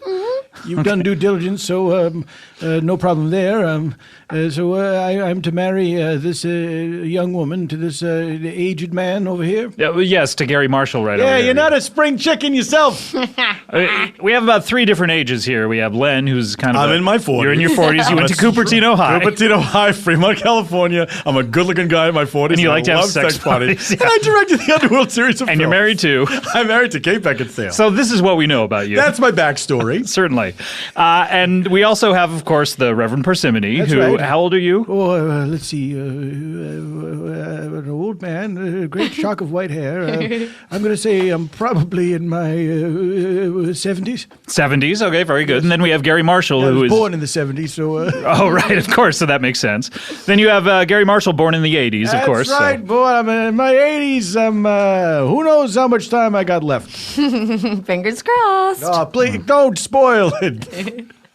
All right, so Reverend Parsimony, you are ready and able to perform this ceremony. Yes, not willing, but I'm going to do it. No, thanks. That's all we need. All right, and would you care for any music That's up to the couple. Would you like a processional? Yes, some please, kind? please. Ooh, baby, I like your ways and your money and your days and your face and your nose and your eyes and your toes. Oh, Garry, I like the way you do the things that you do when I give you the right pills. Oh, Garry, I like licking your nose. I like seeing your toes all up in the air. Oh, Garry, I love you so much. She loves Garry. I love Garry so much. I got a new will made already. You give me all your money. I got your kids to agree to the new will. I get your money. I love you. Oh, Garry, I love you. She loves Garry. Garry, I love you. Okay, this is long. All right, is that enough? I mean, everyone's Garry, just do you want to standing sing a here. song to me? I mean, I feel a little vulnerable right now. Yeah, Garry, I do you want to hadn't sing a song? planned on it, but Colin, I guess can you I'll give him do some it. music? Yeah, I think give Garry me- wants to sing a song. Give me a yeah. backing track, I guess. Yeah. Hey, Gillian! Yeah! I'm gonna marry you today and make you my wife, and then we're gonna go away on a honeymoon in Tahiti or a nice tropical island. So let's get it over with. All right.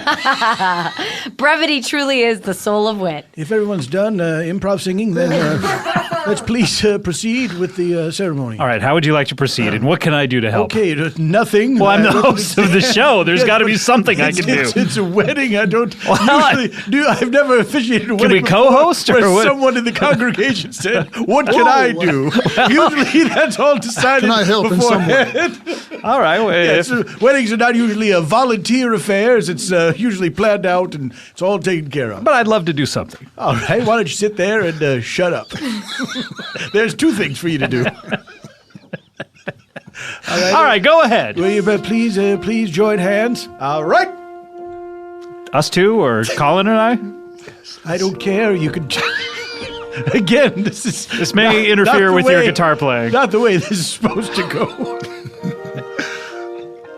All right. Dearly beloved, we are gathered Did you say here. Gilli, beloved? What are you? I don't understand why you're doing what you're doing. Sorry, it's just I'm on Have autopilot you here. ever done this at a wedding before? No, but I've never been hosting a show during a wedding. All right, maybe just push the microphone away. All right, here we go. Dearly beloved, I'm assuming we are gathered here in the presence of Almighty God who looks down on us all. What's that? God's. Polytheism? Yes, thank you. I'm a pagan. Why did you ask me to do this service? I just Why figured. didn't you go with the online fella? Really, it sticks to one, half a dozen of the other. You know what, Lentil? Shut the up. Fair enough, but that got me a little hot. Sorry, go on. I just like We you are to. gathered here in the sight of the one true God who, make no mistake, is looking down and doesn't like any of this business at all and doesn't like the human race in general and is just waiting for any opportunity to smash us all into dust from which we came. We are gathered here to witness the marriage of this young lady to this nearly dead old man. I would like to start with prayer. Come, Canine, follow my ghostly voice. Come, Canine, attend me. I love that poem. I wrote it. Now then, marriage is a sacred trust, not entered into lightly. Certainly not on a podcast, but here we are. And, the church needs new faucets, so you do what you gotta do. Please step forward. Do you have vows that you would like to read, or are we going to go traditional? Or No, what? no, Trish. No, Trish. I've got my vows already. All right, the bride will go first. Thank you. Dear Garry. How are ya? I'm swell. so excited that our wedding day is finally here. Just make sure you sign that new will I had drawn up by Star Jones Esquire. Gonna get all your money. Your children are okay with it. I unplugged Barbara from the suspended animation machine. She's slowly dying right now, but I think you're secretly okay with that. The first time I saw you, I thought, gosh, that guy must have a lot of bucks. TV in the 70s and 80s sure was profitable. I love you so much. Your hair's so pretty. And you love me so good. Yours truly, Gilli. All right, well, don't quite know what to do here because if the wife is unplugged from the suspended animation machine, she's not technically in suspended animation. She's dying. She's dying. All right, but dying's not the same as dead. You might want to have somebody. I'm not trying to tell you your business. Might want to plug her back in. Maybe Maybe that's something I could do. Should Okay, I? Scott, go plug Barbara back in. There you go, son. Thank you very much. I'll help you. Now, if the groom... Holiday needs your help. Yes, I'll hold the plug for you. If the groom would like to proceed with his vows. Okay. Gilli, the first time I saw you, I thought, that's the girl from TV. Soon after that, we embarked on a whirlwind romance of getting married, getting divorced, putting my wife in suspended animation, faking my wife's death, revealing that she was alive, then putting my wife in suspended animation. This is a first draft. I meant to go over this. I printed up the wrong one. From the second day that I saw you, I realized ours was a love that could not be avoided, much as I tried to do so. Will you please do me the great honor of marrying me so that I will make you rich after my death? What? And you...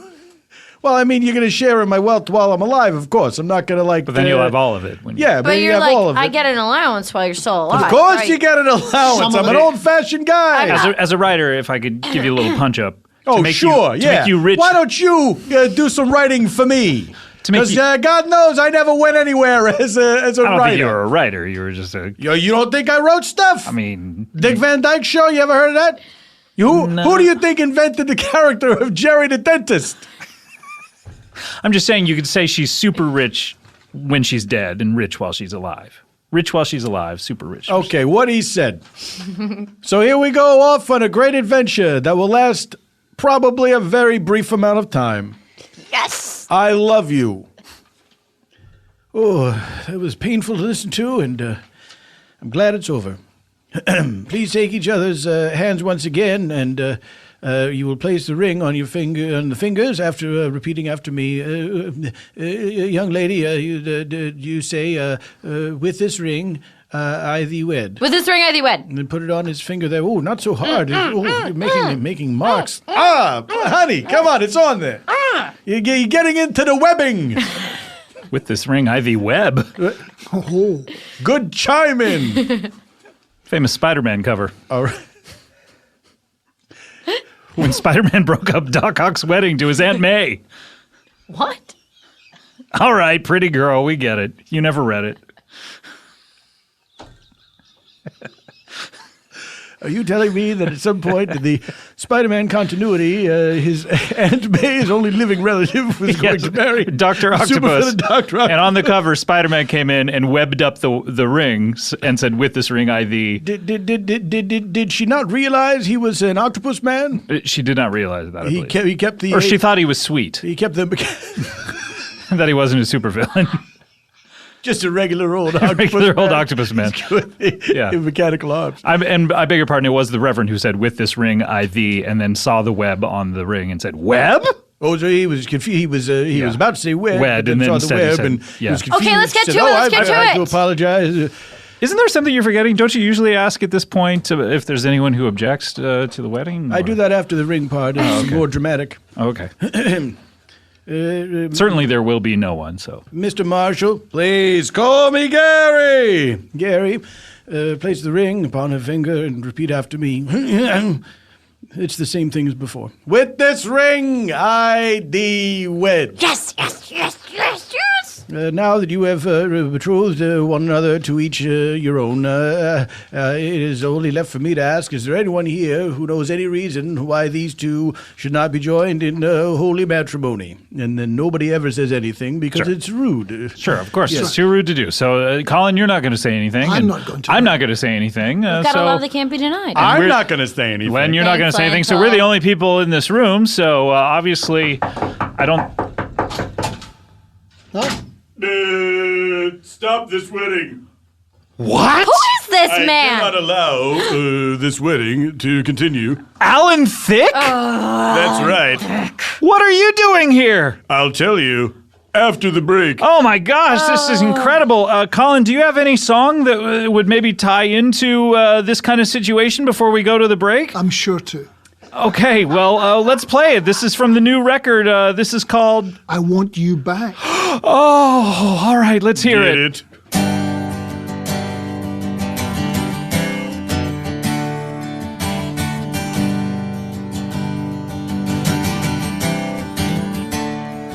I'd be glad to give back all I've ever owned if I could have seen into the future. If only I had known behind these walls of separation I have learned to live alone. But I want you back. I could clearly see the letters, but not the writing on the wall about what had come between us and how the mighty fall. But one thing keeps repeating, it's the only thing I know, that I want you back. Yeah, I want you back. Well, I've taken that number. How could I have been so blind? Now I'm coming up from under. It's you I have to find. My back is up against the ropes. Only one way I can go, and I want you.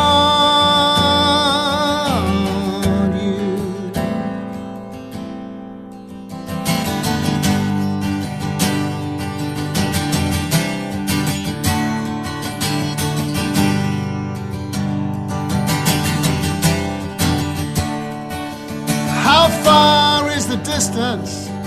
Have you gone beyond the signs? Have you passed the point of no return?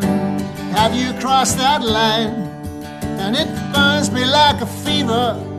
I gotta tell you one last time that I want you back. Yeah, I want you back. Yeah, I want you back. Yeah, I want you back. Oh, beautiful, Colin. Beautiful. All right, when we come back, we'll have the climactic conclusion of Gilli and Garry's wedding. Comedy Bang Bang, we're back here. We have Colin Hay, new solo record out on Tuesday called Next Year People. And we're in the middle of the climactic wedding between Gilli and Garry here. We're just about there. Just about there. Reverend Parsimony is performing it. Len, you're here as a witness. I wanted to break that glass at the end. And suddenly somebody came in. Or all of the sudden... It's all of a sudden. No, I've heard that all of the sudden predates it, by the way. Oh, who'd you hear that from? Several Some internet other people. dum-dum? Several internet people. Oh, I do beg your pardon.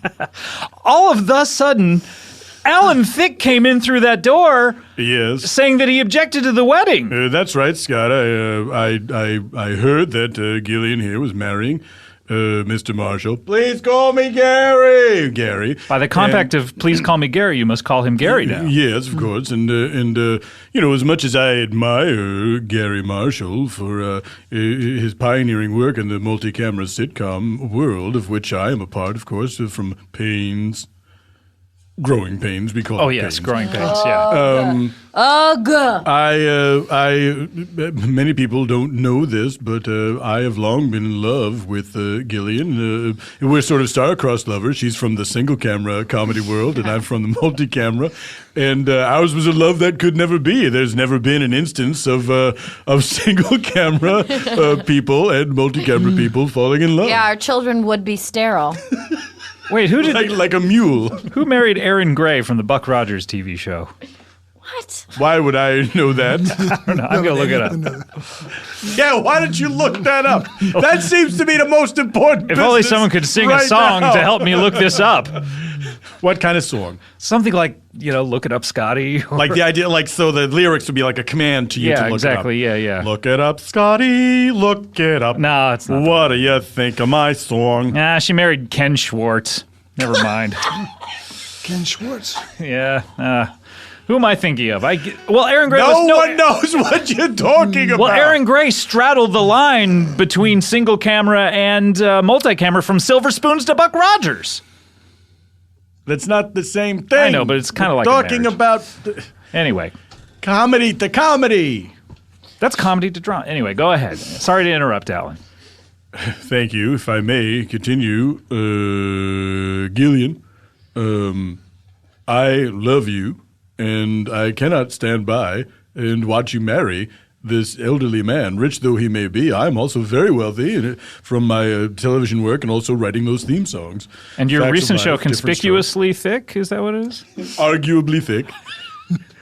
It's a reality show that follows me and my wife around. Oops. I forgot that I was married. You're married. Well, I've been married. Now, hold on a second. I've been married several times, so this is very easy for me Honest to do. mistake. Alan, Honest mistake. Helen, can I interject? Since I it wish is you my would. own wedding. Oh, this will be our first interjection. How romantic.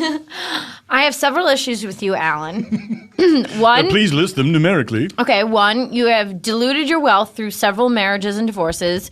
Gary has only been married once, and there has been no divorce. That's right. Just a suspended animation and a fake murder. Barbara hasn't gotten a dime out of him. Two, I said, Alan, I'd be happy to marry you if you will give me all of your son's money. And you said no. Well, Robin, of course, has his own career and his own divorce that he's and paying his own for. divorce. So, like father, like son, the apple doesn't fall far. So on and so forth. And that was not my wealth to promise. A man can only promise his own He's wealth. your son. He's your son. You made him. You brought him into the world. You can take him out. That is true. A father, of course, is legally allowed to murder his own son, but By the rule of Cosby. That's right. I'm saying because that's his famous joke, I brought you into this world, I'll take you out. But it was an expression before it was a Cosby bit. He didn't coin that term, and now there's an unpleasant, there's an unpleasant pall over all these proceedings. True, but he said it on the very first episode of The Cosby Show. Yes, okay, but... and on his record. All right, so. let's stop talking about Bill Cosby, because I think it's a bit of a downer at this point. I don't know. Well, to each his own. But I'm saying this wedding has already been tarnished enough by my presence, so perhaps we... Why drag Cosby into Yes, this? let's not. Please stop saying his name. I beg of you. Sorry, Dr. William H. Cosby. Oh, that does make it a little better. A little better, yes. What is going on? Gary, just calm down. Everything's going to be fine. Rub his back, Len. I'll give him a little back rub like they do in the theater. Do I still need to be here? Or, Yes, because we're getting married. We have to say you may kiss the bride in order for this thing to that's be... right. So That's what makes it legal. Yeah. So I'm willing to marry someone here today, but I don't want to marry Alan Thicke. why? I told you, you don't have as much money as Gary. I've been working long and hard. Yeah. Long and hard. 6 years on Community, and what do you have to show for it? I'm tired, okay? A horse sweater? Perhaps a horse sweater. We don't even know for Two sure. pairs of sunglasses? I would like, you know what? Look, I know I just got here, but is perhaps a horse sweater in contention for title of the episode?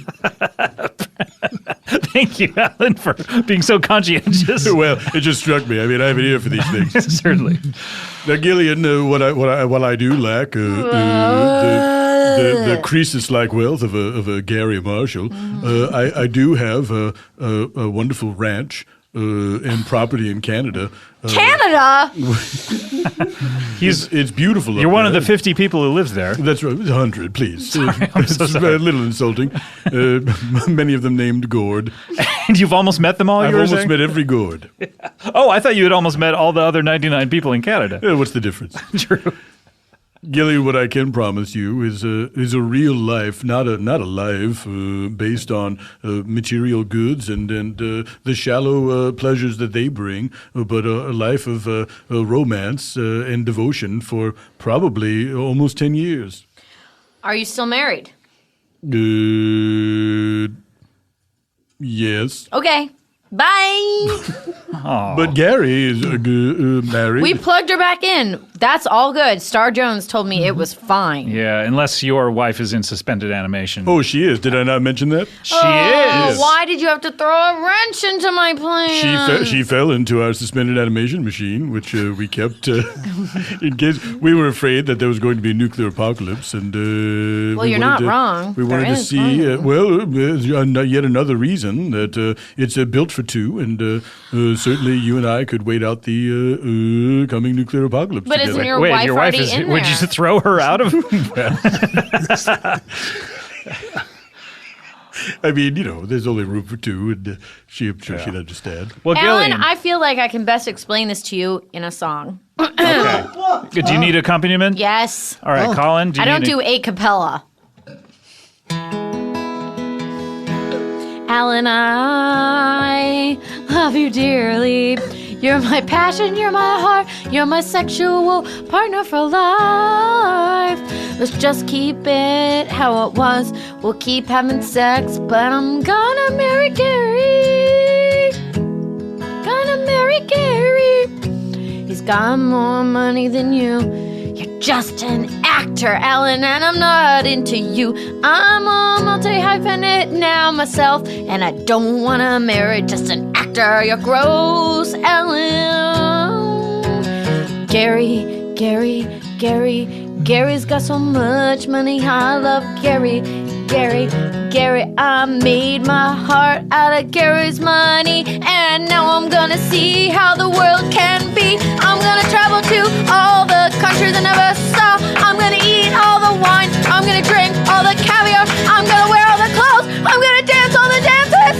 I'm gonna sing all the songs and have a romance with Garry.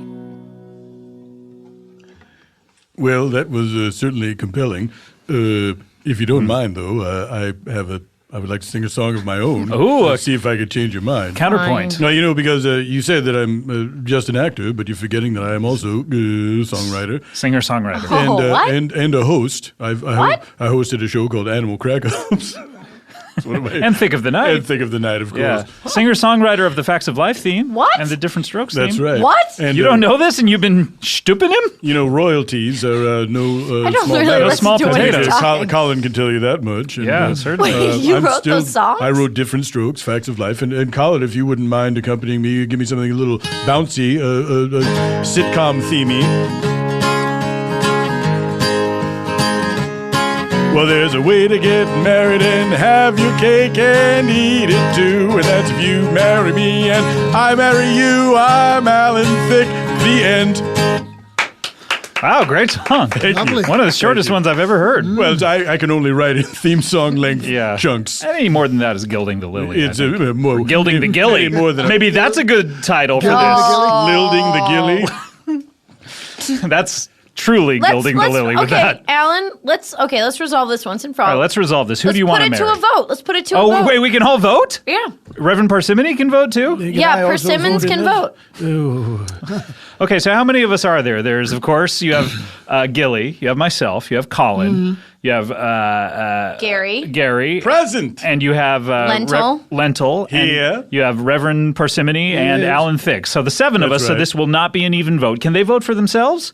Yes. What if you cannot vote for yourself? Okay, you cannot vote for I yourself. feel that complicates things. You cannot vote for yourself. Okay. All right, so Fair here we enough. go. So let's go around the room. Gilli, you'll be last. Okay. I'll go first. To be honest, I love the love story between you and Garry. I think You know, I got to vote for him. I Thanks. vote for Garry. Great. One All for right. Gare. One for Garry. Colin, how do you like to vote? I think that I was in there from the start with Garry. I thought that Garry was Yeah. a fantastic match for Gilli. Thank you. Gilli and Garry. Yeah. Mm-hmm. Yeah. It Yes, just has a ring it's- to it. yes, it's it's- alliterative. Mhm. It's Thank you. Yes. 2. All right, that's 2. Oh, yeah. You didn't actually say if that's your vote, though. well, yeah. It's my Okay, fault. great. Yeah. Okay, That is your vote. Great. I just wanted to lock you in. Lentil. Final answer.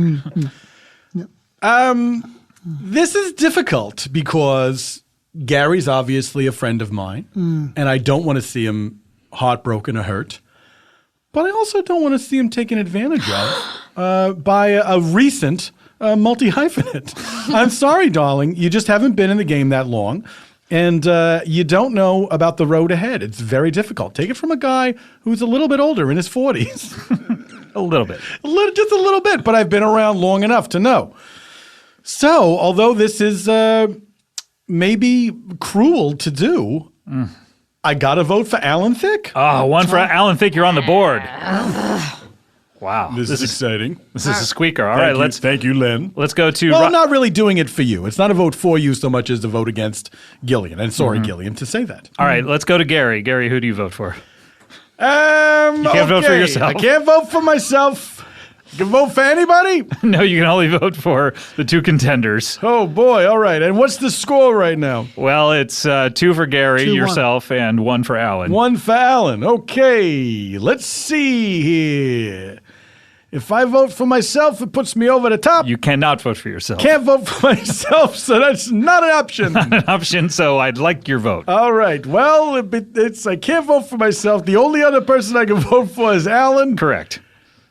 I gotta go with Alan Thicke. Congratulations, Alan. We're tied. It's a real barn burner. All right. Alan, I'm going to go to you for your vote. All right. Well, I can't vote for myself. Can't of vote for course. yourself. How many votes are there remaining? There are 3 votes remaining. So it's I vote, then the Reverend Parsimony. That's right, yeah. And then Gillian. All right. Whew, I got to make this count. Well, you can't vote for yourself. Right, so no, I understand that. Who do you vote for? Still, let's think about this. I vote for Garry. Very good, Garry. Please call me Mr. Marshall. Oh, you've angered him. That's right. Your Garry privileges are revoked. But he voted for you. It doesn't matter. I don't want. Don't want his pity? I don't want it. I don't want anything. I don't know. I'm past my bedtime. Why am I still here? All right, Reverend, how do you like to vote? Well, we're 3-2 in favor of Garry. This is all, of course, very disgusting. I don't usually vote in these matters. This has never come up. This is the most unorthodox wedding I've ever performed, and it may make me retire from performing weddings altogether because as much as I don't want to go out on a low note, I also don't want this situation to ever be repeated. I vote for Alan Thicke. Alan Thicke, it's a tie! Well, Gilli, it's going to come down to you and who you want to marry, which I think is the best way to decide who you're going to marry. Do the right thing, honey. The Yes, pressure do is the so right thing. Gillian? Can you just give me a brief rundown? This is like of the candidates? No, Certainly. not the I remember we that. have Garry Marshall and we have Alan Thicke. No. Net worth. Can we just brief rundown? Alan, Yes. how much money do you have? Do you want me to look up celebrity net worth? Yes, please. All right. Can I get a look it up, Scotty? Do. Look it up, Scotty. I have, and this may sound shocking, I have $2 million. Oh, God. Well, that's a lot of money to have on you. Let me verify. Oh, on you. Yeah, was that not the question? No. Your net worth. Your Oh, I do apologize. My net worth, do you know the number 8? Yes. Have you ever seen it lying down on its side? Oh, you cutie. I've got it, by the way. All right, I am Alan Thicke. Worth. Now this is, usually on a podcast, a gentleman being asked to say how much money he makes is considered rude in some circles. But here it is on celebritynetworth.com, $40 million. $40 million. All right. That's strong. Very strong. It's a lot of money, and of course the money keeps coming in because of Does it? Yeah, different strokes and facts of life. All right. Certainly. Garry, I've looked you up on Celebrity Net Worth. Oh, am I on there? Yep. 50 million. Oh, Very close. 10 million more. Thought. Closer than It's I pretty thought. close. Than I thought. Closer than I thought. Now, honey, I want you to remember, although Garry has $10 million more, he's not long for this world. Yeah. He's an irascible old coot. Got it. And I don't think he's going to give you a life that you're going to end up liking. Whereas Alan, I think, is truly devoted to giving you a romantic wonderland that you deserve for some reason. All right, Gillian, I'm going to need your answer. Who do you want to marry? I would like. I'm sorry. I'm just getting emotional. I would like to marry Garry Marshall. I won! Oh, congratulations, Garry! Thank you, I guess. Boy, oh boy, this has turned out to be way more of a hassle than I ever dreamed. Wow. Well, Reverend Parsimony, you can, of course, pronounce them man and bride. But first, before you do that, I have a question for Garry. What will the chicks do when they see grease lightning? Oh, the chicks will cream. Scott Ackerman. Oh, no. Scott Ackerman. I had him. He was banished to his dimension. I had him in my car. Oh, I'm so sorry. Did you do that on purpose? I Because kinda did. you're an incurable romantic. I am. I love the romance between Alan here and Gilli, and I hope that within the next calendar year that something will blossom between them. But I'm so sorry, Gillian. May I say something? Sure. I know I'm not an invited guest here, but you do have an open door policy, and I took advantage of it.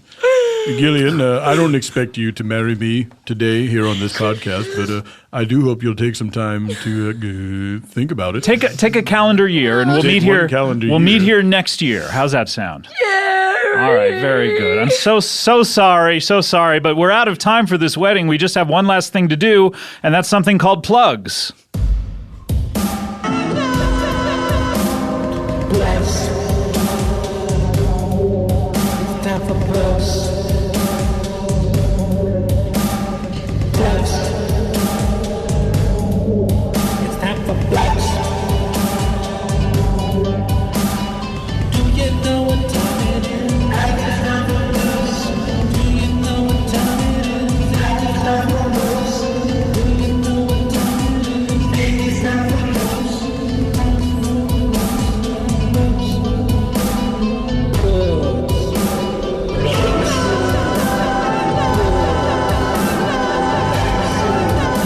Okay. How long is this thing? Let's wrap it up. What was some sort of torture? I feel like Noriega.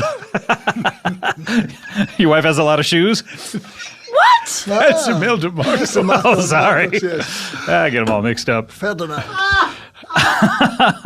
That was, look at this. That was Plugs 2K15 by the very aptly named Len Wiseman at Work. Oh.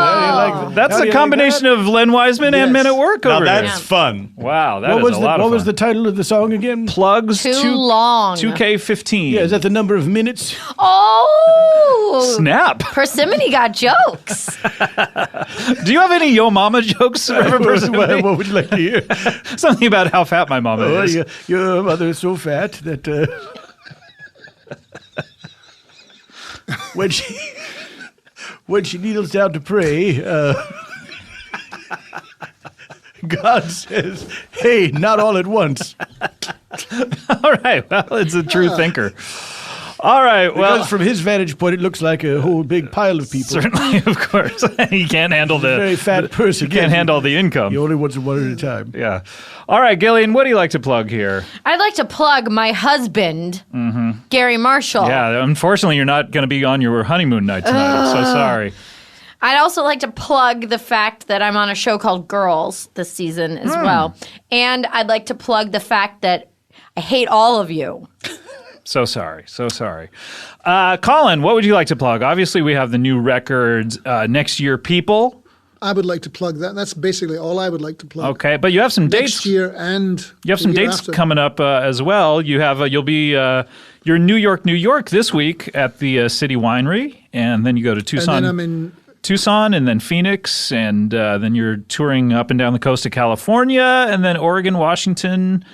And then I'm going to Down Under. Down Under? Down Under. Both Down Unders. When Australia and you're New Zealand. when you're playing Down Under, Down Under. and you when you played the song Down Under, do they go, yes, that's us? Like when you're watching a movie at the Man's Chinese Theater and you see the Man's Chinese Theater on screen and everyone applauds? Or do they go, shut up, we don't want to hear about that?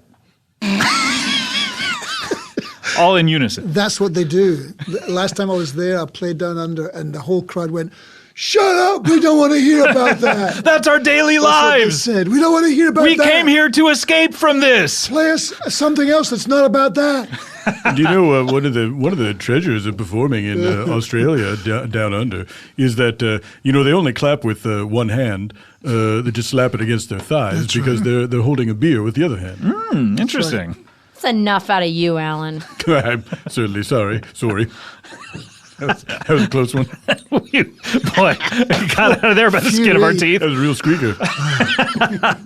And people can get this record on iTunes and Amazon and buy it in shops. Wherever you can. And where can people get information about you and your tour dates and all that? Is it colinhay.com? colinhay.com, and that's the simplest way.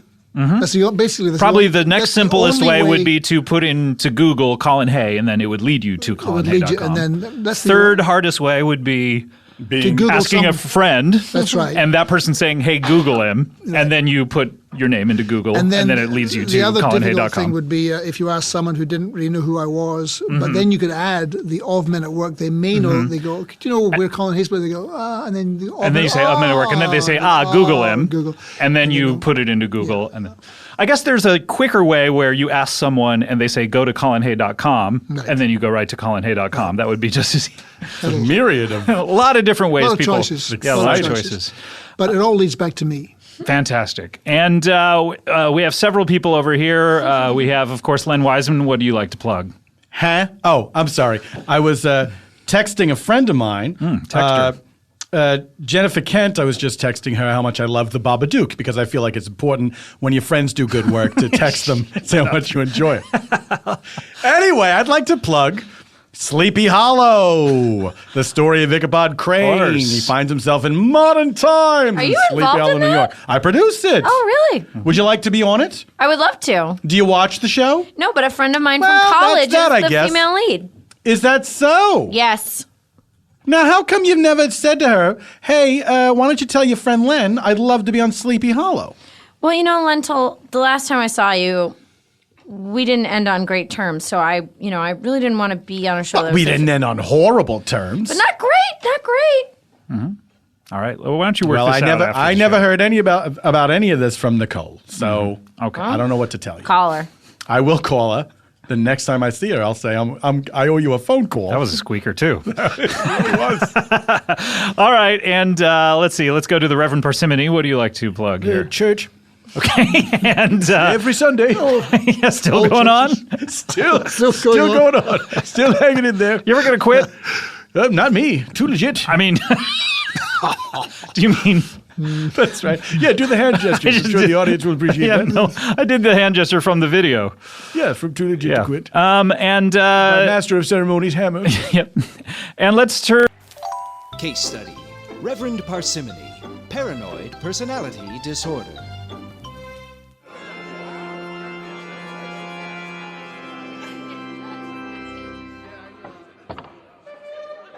All right, welcome everyone. If the parents would step forward with the infant, and we will begin the baptism. Hi. Hello. It's a lovely baby you have there, fresh, pink, full of life. Yes, this is James. Oh, it's a boy. Yes. Thought it was a little girl there because it looks so feminine and girlish. Oh, that's just because he's a baby. Well, that's a good point. I don't have children myself, so what would I know and why would I care? Oh, okay. And you are the mother of this beautiful little baby fellow? Yes, Margaret. Names are not important. And who are you, the father? I'm the stepfather. I'm Carl. Oh, well, this is strange. Okay, so you got some weird thing going on. I don't know how you fit into the picture there. Margaret and I worked together. And, it was a situation, and we fixed it. Working through it. What's his name again? James. James. What? It's okay. He was conceived in wedlock. A wedlock. Okay, loopholes. I get you. We're not sure. Carl. I could have done without that information, but there we go. All right. Now, do you have a godfather for this little child named James? Yes, this is James's godfather. I am Vilurin. What's that now? Vilurin. Vil. Just call me Vil. Oh, not urine. What kind of church is this? He's not our regular reverend. I know you are the godfather. Yeah. Yes, and so you will be responsible for the spiritual life of this child. All right. Now, I know you think that it's a fun thing that your friends asked you to do, and what an honor, and it doesn't have any real responsibilities. But let me tell you something, son. God Almighty, he's up there. He's just looking for an opportunity to give you neck cancer or whatever. Can I smoke in here? I wish you would. Great. He hates you for being alive. No, Reverend, don't be mad at him. What's that? What's that, Stutters? Don't be mad at him because he wore a leather vest and a big belt buckle here to church. I mean, that's just the tip of the damnation berg. Listen, this young boy, he's just a little peanut, and he's got to know, don't do the crime if you can't do the time, all that sort of thing. I do think maybe we're being a little premature. James hasn't even developed a sense of self yet. Let me ask you a question here, and this is a theological question. Was he born? Yes. Original sin, the end. Oh, look, I build motorcycles for a living. No kidding. My girlfriend's very spiritual. We'll be over. Oh, she's very spiritual, is she? So while she's out there hanging the hubcaps on the chain link fence, she's saying, hey, Vishnu, send his medicine man down here to give me the peace pipe. What? You're making me very angry. Well, I feel like James is getting a little antsy, so maybe we could just go ahead and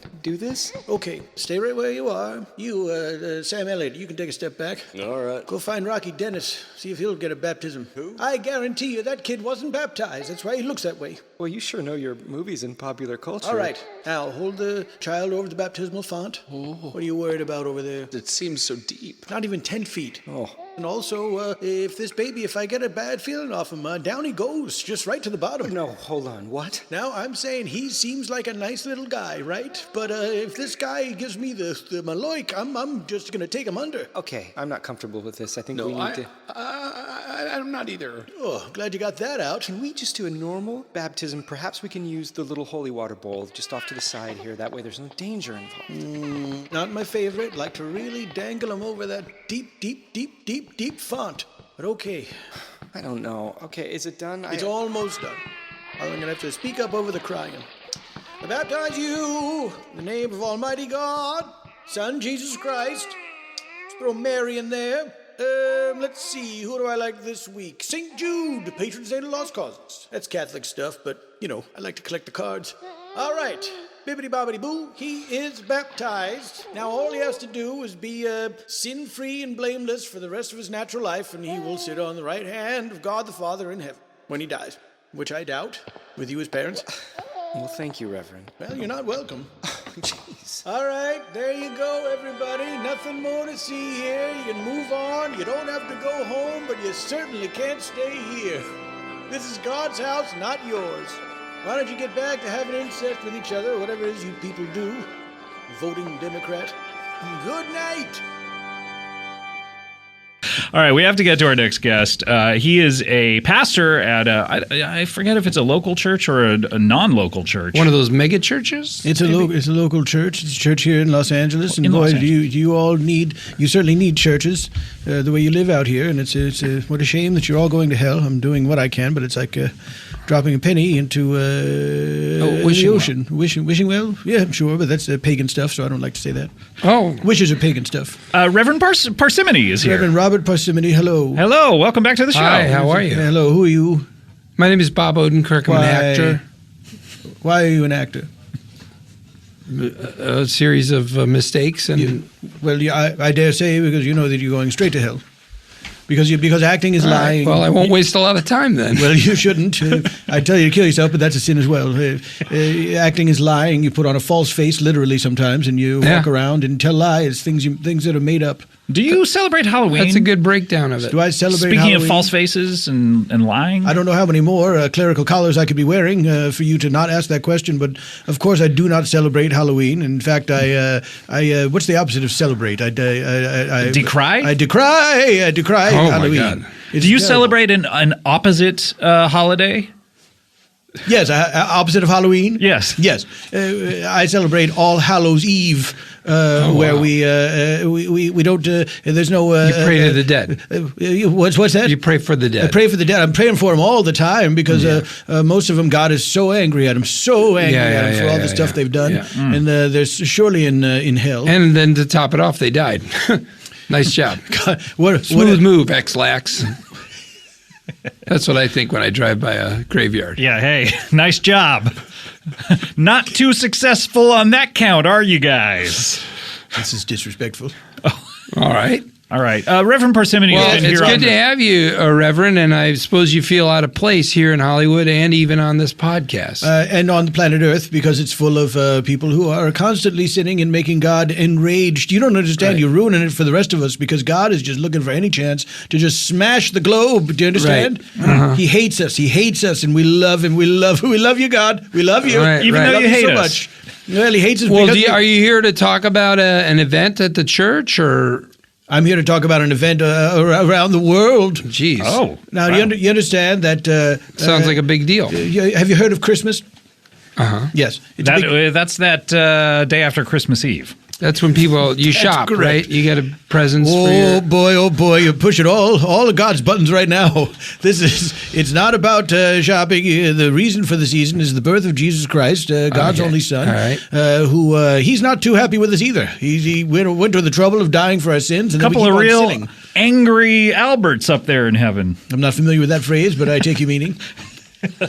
Well, you've heard of Christmas. I've heard of Christmas. I know it's that thing Starbucks doesn't celebrate anymore. This is exactly what I want to talk about. Oh, I see. The war on Christmas. You say it like it's not real. What, Christmas? You say it with a tone. You got a tone. I don't care for it. It's very real. Listen, it's totally real. And... More tone. I can see it. Yeah, Bob. I mean, try to tamp down that tone. I will. So what makes you so upset? I mean, listen. I mean, the fact is the society's getting more secular, and the. I don't like this kind of talk. You don't like it. It's what's happening. Stop. I don't like it. It's getting more secular. I don't like this kind of talk. And you more like Europe. I'm stammering here. You think you could just say these things and there's no repercussions, but there are great repercussions, son. There's a God up there in heaven. Right. He's got a and son. He wants Christmas. He wants Christmas more than anything. Well, it brings him joy. He made it happen. Of course, it brings him joy to have his. Why, Bob? Do you celebrate your birthday every year? Not if my son was put to deth. I wouldn't celebrate his birthday. That's a different day. You think if your son was put to death, you wouldn't celebrate his birthday? I'd be like, let's not remind me of that. Well, it's good. It's a good thing you're not God because the God that we have, I think he's doing pretty well in terms of celebrating Christmas. Well, he's doing pretty well in terms of financially. Is what you're saying. What are you talking to me? You think God takes a bunch of money up to heaven? He's just heaven bucks. Walking around with it's like Disney dollars. Yeah. What I don't understand any of this. When you go to Disneyland or Disney World, it's the money that it's the you don't know what Disneyland is? What is it? Is it a country? Well, let me just ask you something, Reverend. If you could have things the way you want them instead of the way they're going, the way they should be, you mean? Okay. What would that world look like? Well, I'll tell you. It wouldn't look like a plain red cup. You know those little... I got a question for you. You know those little those candles that people light in bags on Christmas Eve? Yes. What are they called again? Lanyards. No. I believe. Lanyards. Oh, not lanyards. You're right. What are they called? You hang around your neck. It sounds like lanyards, though. Lanterns? No, I'm going to look it up. It's something like that. I'm going to look at. You guys talk. I'm going to look this You up. take a little votive candle. You put it in a paper bag. Now, votives, that's papistry. That's that Roman Catholic stuff. Okay. We don't have that in my church. Okay, but regular-sized candles all over the place. Okay, None would of this that happen? Fun-sized nonsense. Luminaries. Let me ask you something. Let me ask you about luminaries. Do you consider that proper and biblical, or do you consider it an accoutrement of the modern world? There are no paper bags mentioned in the Bible. Well, they didn't exist at the time. Well, there you go. What more do you need to know? So you don't think that is a good way to celebrate the day, and you would not encourage it? I would not. I discourage it. It's the opposite of encourage. What do you want? I'm trying to tell you. This is the second time you've asked me the question. I hope this time I can get more than 2 sentences out. It's like my phone's ringing. I think you guys called a conversation. Sorry. Here's what I want. I don't want a bunch of red cups with some sort of pagan symbol on them. Idolatry, yeah. Idolatry, thank you. Finally, you're There's the helping. word. What I want is not only Merry Christmas on the Starbucks cups, I'm asking for Merry Christmas on all products all year round. Anything you buy in a store, at a shop, I wanted to say Merry Christmas on it. Now, I'm not saying clothing. You can wear different kind of clothing if you want. What about on a tag on the clothes? It wouldn't hurt. I wouldn't So mind it. everything, all year round. Every product. Merry Christmas. I'm not asking that it just say, now here's the thing. People think you want to remake the world in some Christian image. I'm not asking for that, although that would not be a bad idea. I don't want Christ to be on everything. No. I'm saying Merry Christmas. Christ is in there, but it's still it's something that everyone celebrates. Can share, yeah. Yes. So is that so much to ask? So that year round, everything you buy says Merry Christmas on it. And people should say, instead of hello, Merry Christmas. Merry Christmas. I would that prefer make you that. feel better? I would prefer people say Merry Christmas as a traditional greeting, as a common greeting How everywhere about they instead go. of thank you, when someone gives you something, you order food and they deliver it to the table, or they just anything. And then instead of thank you, I'll do you one better. Stick Merry Christmas. I'll do you in one there. better. I think the only words spoken should be Merry Christmas. Really? And you could just almost tell like Groot? I am Groot? Well, no, better than that. Because that, by the way, not for nothing, but did they really need to get that guy, pay him millions of dollars to do those three words? Do you mean your favorite actor, Vin Diesel? Vin Diesel. You and I have talked about it off air. I do care for Vin Diesel. I think he's terrific, but give he doesn't have friends. He has family. Give another guy a chance. Anyway, I think it should be by intonation. You know what people are saying. I think it's like one of those Chinese dialects where you just know if somebody says Merry Christmas, Merry Christmas, Merry Christmas. That means I'll have 2 eggs over easy and a cup of black coffee. Do you think Merry Christmas should be on all money as well? Yes, of course the it things should. we use to buy these? Instead of that Latin dead language, which I think only the papists still use, it should say, of course it's in God we trust. It should also say, sorry God, and then it should say Merry Christmas. Full on Christmas all the time. No, not Christmas all the time. Just saying Merry Christmas all the time. That's Christmas should still be sacred, and we should celebrate it once a year and ask for God's forgiveness that we ever doubted His Son. What about when Christmas? He said He was the Son of God. Christmas music. When do we play that? Do we play that all year? You as mean well? hymns? Oh, do you not like songs like "It's the Most Wonderful Time of the Year" and stuff? Ooh, you don't like pop culture. So I don't like pop culture Christmas what? Reference. I don't like it. I don't like it. So There's none of plenty that doesn't plenty count. Of good That hymns. doesn't count for anything. No, good King Wenceslas. You know what I mean? That's give me that any Year other round day. on the radio. That's it. Play that. No other music. Now you're twisting. You're twisting my and words. turning. Yeah. And turning. You're twisting and turning my words. It's bad enough you're twisting them. Stop turning them. At least do one or the other, but don't do both. Okay. I'm starting to picture this world. What about Christmas ornaments and decorations? They just stay up. A lot of people do that anyways. You mean where you chop down a tree? There's a lot of people who leave their lights up and they just don't plug them in. They leave them because it's such a pain in the darn butt to put them up. Please watch your language. I'm sorry, I actually softened that. You were going to say pain in the penis. Still too much. In the damn penis. By the way, penis is a medical term. It is. Why can't you say it's such a pain instead of pain in the ass, which is not a medical term? That's not a medical No doctor would say, let me look at your ass. You could say pain in the sphincter. That's a medical term, sphincter. Right. You're right. Yeah. You're right. Okay, so That pain would in the be penis or engorged penis. Big old pain in the penis. Anyways, onwards. We're getting distracted. Oh, thanks for I have a remembering contusion upon my penis. What is this, Shakespeare?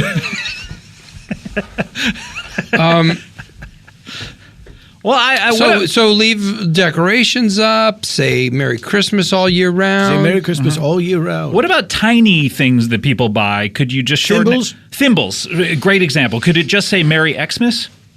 Oh, I can't believe. Oh, I'm sorry. What I do? I don't know. Xmas. He's really in pain. It's just a Physical pain. shortening of the word. You're taking the Christ out of Christmas, for God's sake. The Christ out of You're going to Christmas. make him so mad. Oh. Now look. In the olden times, when it was illegal to be a Christian and everyone had to sneak around because when was that? That was ancient times. In Roman days. Roman days. Yes, the Romans, they hated the Christians. They feed them to the lions and so forth. And so X was the symbol for Christ. Well, we don't live in those dark times anymore, so we don't need that X. Right. You say Christmas. Okay, I'm sorry. Also, I want people to really lean into that T when they say Christmas. So we remember that it's Christ. So people have to say Christmas. If all you do today is all get people you do to start today leaning into is the get T. people to lean into the T. Oh, me. Just if for all I this do holiday. today is get people for this coming holiday, really lean into that T. Merry Christmas, everyone. Why don't you want people to say Christmas then? It's too soon. We'll get to that. First, we got to get them to the really T lean going. into that Okay. T. Then within my 5-year plan, within 5 years, Merry Christmas. And then in 10 years, people are just saying Christ, Christ, Christ. Well, that sounds like they're swearing a blue streak. No, you say it in a nice way. All Christ, right, all Christ, right. Christ. But what if someone has a tone like Bob's? You know? Guess what? There's not going to be many people like that left after 10 years. Yeah. What about the rapture? That's a totally different subject. What do you want to know? I'm What do you wanna changing know? the subject. What do you want to know? Is Do it I get to gonna keep my happen? clothes? Oh, How soon? usually that- people ask about the clothes. No, that's a good question because, like, is all matter going to remain here? So, like, your watch, your rings, your clothes, Give is us just the, going to be a pile on the ground? Give us the or tattle on the rapture. Are you going to be naked up in heaven? You are going to be naked. You'll be given a robe, but you will get to keep all of your accessories. So watches, keys, things like that, you'll have them.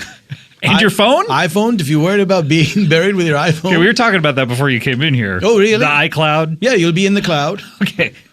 So that all stays. Your iCal. Of course, if all information goes to the cloud so God can know what we're doing. So he sees what you're downloading, he sees what you're uploading, what music you're purchasing, and all your photos. Are you mocking me? No. You're openly mocking me. Look, come on, Bob. This man's my guest. I'm so sorry. You're my guest. He's my I'm guest. glad I don't you're know how here, to choose. And I can see you're nervous and you're doing your best to share your feelings, and you feel alone. You probably feel alone here in Hollywood. I'm wondering why you didn't set up a church in a more welcoming place like Branson, Missouri. I've spent some time in Branson, Missouri, and I Good shows there. The pastorship, the shows. I wish those shows weren't happening all the time. Really? Too many Does theaters, that not bother enough you? churches. Because I think they probably do like a Christmas show year round there. But they're singing those secular songs. Oh, and they're, God. Oh, Oklahoma, where the wind comes sweeping down the plain. Oklahoma, where the waving wheat can Boy. sure smell sweet when the wind comes right What beneath made the you- train. What's making you do that? That's the kind of song that they sing in Branson. The show tunes? Yeah, show tunes. Why specifically that song, though? It made me think of it. You know, the people of Branson, it's each... It's kind of an affront to sing Oklahoma to them. Here's what it reminds me of. It reminds me of the idolatry that's depicted in the Bible, where you have a theater after theater of these fellows. It's my theater. I'm Yakov Smirnoff, and come to my temple and worship me as I do the same hour Hal of Linden. material. That's what day bothers after you. day, year after year. Right. Hal Linden? He has Does one he out have there. one? Yeah, he has one out Barney there. Miller? Barney Miller himself. Good for him. Here's my question. Certainly. You say that these things that were not mentioned in the Bible shouldn't exist. Starbucks cups are not mentioned in the Bible. No, there's coffee in the Bible. But Starbucks is not? Well, but there's containers. There's containers. So it's a loophole. Do you see? I see. There's Weird. coffee is mentioned, but Christ loved coffee. Now, Bob, you've converted to Judaism. Is that correct? No. You have not converted. Don't even joke about that. Oh.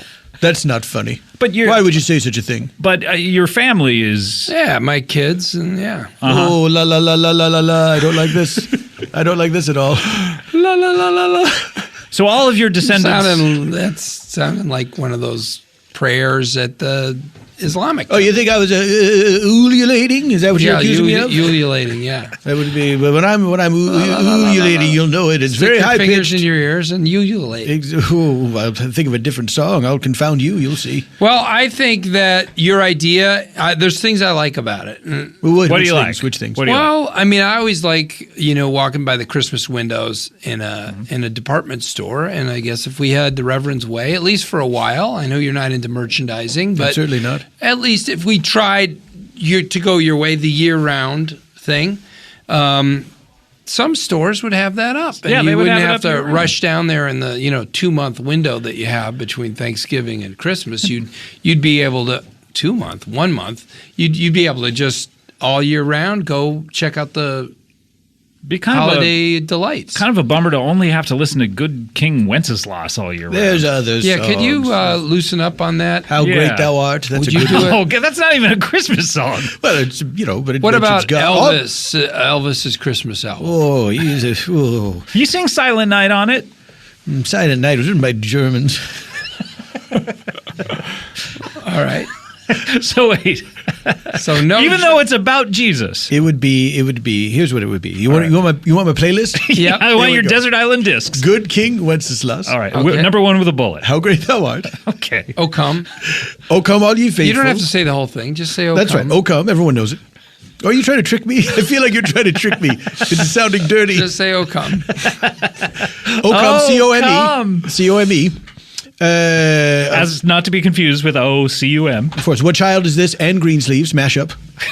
Wait, so this is a mashup of which recorded versions? It's up to you. You mash it up yourself. These aren't recordings. This is a DIY mashup? These aren't recordings. Oh, okay. Recordings, the might as well be great M&M, Greensleeves. And what do we got rounding out the top? However many five? that was, yes. Yeah. That's all you need. The last one is, of course, Amazing Grace. Amazing. That's not even Christmas. Every song, every hymn is a Christmas song. Don't you understand? I guess so. Anything that praises our Lord Jesus Christ is a Christmas Wouldn't song. you get sick of Christmas? How? Whoa. The very idea, sick of Christmas. If it was year round? There's something about this guy that I want to make a animated Christmas special. Oh, yeah. Listen to his voice. What are you and talking picture about? him. What do you mean? You say I have a cartoonish Wouldn't he voice? be a darling little character? Well, it sounds a little like the guy in Winnie the Pooh to me. Which one? The man who always The guy wanted in Winnie Christmas. the Pooh. Which guy are you talking about? Well, he's a male, isn't he? Well, you know. I don't know. I don't know what you're talking about. You know, a lot of Christmas specials are about a town that, for one reason or another, is not allowed to or cannot. Not allowed to do something like Christmas. like Footloose, but for Christmas. Right. But this would be the opposite. The town is allowed. That always had to do Christmas. Is always doing Christmas. That's interesting. Oh, you know, here's a Christmas story for you. It is special. There's a town called Planet Earth, and they're not allowed to sin, but they do it anyway, and then God crushes them. The end. Planet Earth. Been there, done that. Make some clay dance around, and you don't have a good third act.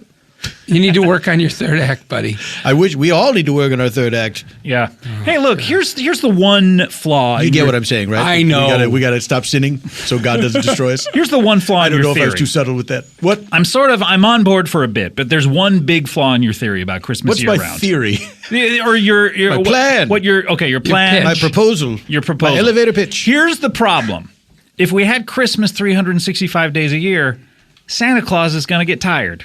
Boom! Oh. Boom! Yeah, he doesn't want to hear about Santa Claus. You don't like Santa Claus? He's a guest on the show several times. What are you talking about? Huh? What are you talking about? Santa Claus is a guest on the show. He's been on the show several times. What are you talking about, son? It's just that's a myth that they tell children. No, he's been here. I've seen him. You're out of your mind. It's a bunch of gobbledygook made up by the Coca-Cola Corporation. I appreciate that kind of racist language, by the way. Because I leaned into the long O. Yep, you sure did. It's a lot like leaning into the T in Christmas. Lean into the T on Christmas. Merry Christmas. I don't know, Reverend. I don't know. No, you don't know. I do. Okay. And I'm telling you. Let's agree to disagree. Oh, don't you see? I'm trying to save the earth. Yeah, I'm not Jesus Christ. I'm not Jesus Christ. I'm not saying I am. But I'm trying to do His work here on earth and get everyone saved. It's not going to happen. And thank you for the pitch. Thank you for the idea. But we're going to go a different way. The Shark Tank is not. No one's picking you. Well, and there's no money in it, by the way. No. I hate to say this, but literally, why won't you worship money? Why won't I worship money? I got a question. Mammon. Wait, hold it. Yeah, I'm going to take out some money. All right. Oh boy, this is my favorite thing that Bob does. He takes out money and he makes us all compete for it. And if you will worship it for just a second. Just 1 second. What do you consider worshiping it? Like bowing down and like salaming to it? What do you salaming? Exactly. Just like, typical. How much? That's Bob's taking out a $20 bill. Will you worship? Oh, another one. He's got a stack of those. Look at that. Okay, he's taking out like 5 20s at this point. Oh my gosh, look at all that. There's $100 on the table, Reverend. Will you worship this money that I'm putting in front of you? For how long? How long, Bob? I want you to count. How 8 long? seconds. 8 seconds. And That's then I will say... That's what Luke Perry did on that Merry bowl. Christmas 10 times today to some people. And Now, how do I know that you're going to do that? What's the proof that you do that? Trust me. Trust you. I don't want to do it, but I'll do it. You're trying to now. This puts me in all right, mind. I'll do. Then you tell me what I need to do to make you happy. Let's negotiate. I want you to worship this money right now, right here, right now. This I want puts you to me- say, "Oh, money, I worship you. No, I got it. worship thee, and I only worship thee." I got it. And I need you to say I think I that know what for worship a is. few seconds, Now- and then you can stop This reminds me of and a- never do it again. Let the man talk, Bob. This reminds me of a story. This happened to a friend of mine. His name is Jesus Christ. He was fasting for 40 days Okay, and nights well, he in the wasn't desert. thinking clearly because you can't. Well, you know who was thinking eat. clearly was Satan, who appeared to him, and he offered Jesus Christ kingdom, dominion over all the world, Right. many kingdoms, and if he would just Didn't he worship already the have devil. that? I don't get it. Well, that's the I'm thing. so This is how dumb the confused. devil is. He's the son of thought God, you so just of said he course was he's smart. the king of all things. It's like saying to a guy who's playing with a red fire truck, "Hey, if you do this thing, I'll give you a red fire truck." That's Got right. one, buddy. That's right. Yep. So I'm not going to. So what is your story?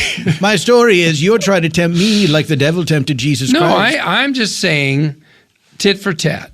There's a thing. A small glimpse of a big tit for tat. Yeah, a tit for tat. Tidbit? Tidbit for tatbit. For tatbit. You worship this money. That's, by the way, the title of this episode, I believe. Tidbit for tatbit. 10 seconds. You decided it. Yeah, I Then you decided. get, I'll worship your Let me get Christmas this straight. world. You're not even offering me the money. You're saying You if don't I get the worship the money in front of you on a recording, that you will go out and say Merry Christmas to who? How many people? 10 people today. Throw in the money, maybe you'll do it. But you're not even going to explain my theory and why it's done. It's just going to seem like you're saying Merry Christmas earlier. Who than knows? other Maybe people. it'll get things cooking. Maybe he'll do it to Vince Gilligan, and Vince will put it in the show. You know, he'll be so taken with it, and then it'll spread. The message will spread through the mass You're talking media. about Breaking Bad? That show's not on the air anymore. How do you know that? I keep abreast of pop culture things. Except this Disneyland thing. I don't know. That's a new one on me. It's weird that you know Breaking Bad, but not Disneyland. It's popular, you say. Yeah, extremely popular. All right. I want you to worship this money. I will You not. will feel great after you do it. You'll have done it. You'll be able to tell people in the future, I already worshipped money. It didn't work out. I will not worship the worship money. this money. I abjure thee. Get behind me, Satan, where I can't look at you anymore. Take your money, render unto Caesar what is Caesar's, and I'm not Caesar, so don't render this unto me. Get out of here with this money worship. I don't want any part of it. All right, stop. You don't have to worship it, but can you appreciate it? Just look at how well made these dollar bills are nowadays. Well, now look, I don't even know. Is this It a has good the- likeness of Andrew Jackson? I've never seen a picture of him except It on has, money. it has the strip I don't in know. it. Can you see the strip? Yes, I know all kinds of technology. That's not good. Tell me. It's threads. Do you appreciate it? Do you think they did a good job? Can you at least say, can you compliment this money? I cannot compliment the craftsmanship of something that is so evil. My God. Hey, You're a stingy fellow. Take a look at this murder. Isn't it a beautiful murder? What are you, Hannibal? Boy, I'm getting an idea for a TV show now. Reverend Parsimony in A Beautiful Murder. A guy who compliments murders at crime scenes, and then other people solve them. Wait, I You compliment come the in, murder? compliment them. Well, no, I was being sarcastic. I know, but it was brilliant. So Can you say, I like this money? I cannot say I like that money. I cannot do it. I cannot do it. I don't hate this money. Can you say I believe in Jesus Christ as the I Savior believe of in all Jesus mankind? Christ as the Savior of all But you're not mankind. sincere. You're Well, asking so, me to be. yeah, I'm asking you to say I this. will- Insincerely say, I worship this money. You are trying to bedevil me, and I will not have it. Just I will say not. it. No, I will Just not say it. words. I will not. Just like say Merry it. Christmas. Words are. Oh, Merry Christmas is not just words. This is you. Please, you're please, sit saying down. all the things I'd rather you didn't say. He's hulking out, please. I have a question for you, Reverend. Sure. Have you seen? Make sure you interrupt my answer. Have you seen Jim Baker selling coconut oil on late night TV? I have not seen that. Why don't you describe it to me? Jim Baker, the guy who used to Yeah, run televangelist. yeah, Right. And he sells coconut oil on TV. Yeah. So what does he say? Oh, I don't know. He says you don't know what he it's says? good for you. Right. Two can play this game. He says it's good for you. It's good for you, right? Now, why does he say this? I think he makes a little bit of money off every. So he gets jar paid that's for it sold. in a jar. It's in a jar. As far as I know, I can maybe. Right, where have you seen this? On TV. Well, okay, and why were you? What time of night is it on? Oh, geez, what are you doing 1 up a.m. that late? You You have kids, right? I've usually finished with the porn Right. at that point. Oh, there we go. Now he drops it in. I knew it was only a matter of time. Porn before addict Bob pornography Odenkirk. came up. You're all Where well, you're- like you're not a porn addict, Scott Ackerman. Everyone's a porn addict. Famous porn addict. I'm trying to Second get your- only to Jared Fogle himself. Bob Odenkirk. Jesus Christ. How many That's gigabytes of nasty. porn do you have at home? Terabytes. rough. Terabytes. Oh, Sorry. that's the highest. Guys, I don't think you're ever going to agree, so I'm going to have to call it. Yeah, it's I don't know. It's a draw. Whoa. I tried. Yeah, I know you did. I know Very you did. un-Christian of you to not be sharing and. What, worshiping the money? Yeah, it's a small thing I asked you to do for me, and. Well, all right. I'm sorry, guys. You're not going to agree on this, but we're running out of time here with Bob. Of course, we have another segment with David coming up after this, but we're going to do something unprecedented on the show. We're going to do double plugs theme. It's time for plugs. What? 1, 2, 3. As much as I'd like to hear guests plug their face, I would rather know when I can buy the season 3 DVD. That was Plugs Are Great, But by Steady Hum. When are those DVDs coming out, I wonder? Guess what? I think never. Yes. No, I didn't understand a lot of that sentence. Plugs are great, but that's the name of the song? Yeah, I think they're saying that they for Christmas they want the Comedy Bang Bang DVDs. I see. And is that going to happen? I don't believe so. It's not going to happen. We can't all have TV shows Stream it on with Netflix. acclaim that get released, like the Better Call Saul DVDs that they wanted me to mention. They're out this week. The Blu-rays that Sal wanted me to mention, but gotta get Sal. Gotta get him. Yeah. Where do you think? By the way, this show, the better get. Gotta get. Shoulda got. Shoulda, coulda, woulda got Sal. Where's it? Remember last time when you were on the show before and you talked about the end of Breaking Bad the week before it came out, and it was all about the kid jumping off the diving board and saying, "Look what I can do." What? Never mind.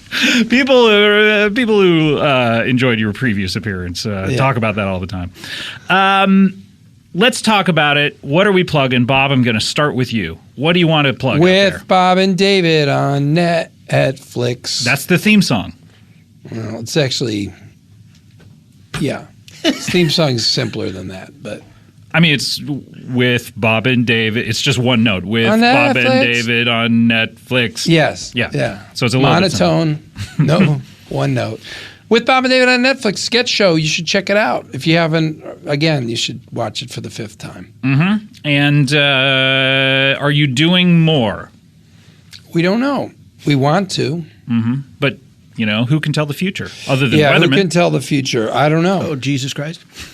Jesus. Why doesn't he then? Oh, he knows. He's already told us the future. If we don't stop sinning, the apocalypse is going to come, and then that's it. Mm. So you think that the apocalypse is going to come if there's a level of sin, like it's almost like a nuclear reactor that gets too No, the apocalypse is going to come. The thing that's up to our control is how much we sin and whether or not we get into heaven. All right. So, but if we curb the sin, we stay the apocalypse for a bit? No, or it's no. a prescribed day that it's going to happen? It's a prescribed day. Do you know that date? Well, that would be telling. But I tell you what, listen for trumpets. That's a surefire Listen hint. for trumpets. You hear some trumpets. I heard my wife farting in bed the other day, and I thought it was the apocalypse. What a rude thing. All right, so Bob, and also Breaking Bad comes back when? Better Call Saul comes back in February. February. Do you know the date, or can you not say? I don't know. You don't even know. I hope it's Valentine's Day. No better way to spend Valentine's Day than with a loved one, watching that show. Watching Better Call Saul. Yeah, and how many episodes are you doing of We did this? 10. You did 10? Yeah. And you're done? Yeah, we're done. Can you tell us the Finished. end? Just tell us the end.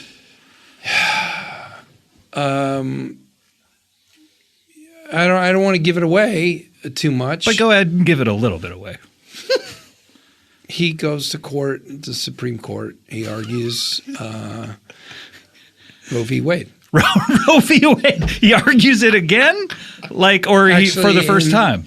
Well, it's all because I've always wondered about the time period when it takes place. It's all been building up to that. It takes place back in the 70s. It's an earlier iteration. there were cell of time. phones. And they argue Roe v. Wade. And, Wow. And Which side is he on? Roe. He's on Roe. Oh, I love Roe. Yeah. Roe v. Wade, Dawn of Justice. Yeah. No matter who wins, we lose. What? All right, with Bob and David, people can watch it now. Yep. Very good. All right, I'm going to turn to Reverend Parsimony. What do you like to plug? I'd like to plug. Whoa! Sorry, guys. I had to come in and plug something. Whoa, I'm sorry. Tompkins is back. I pushed That that guy little right out of the way. white-haired reverend out of the way. Oh my gosh! Hello, welcome back. Hello, welcome back to me.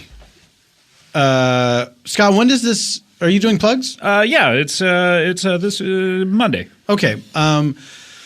Look, guys, there's this TV show that I host. It's called No You Shut Up. Yes. And NYSU? Yeah, and it's coming back for a fourth season, February 4th. And I know that seems like a million years away, but you can catch up on the previous season.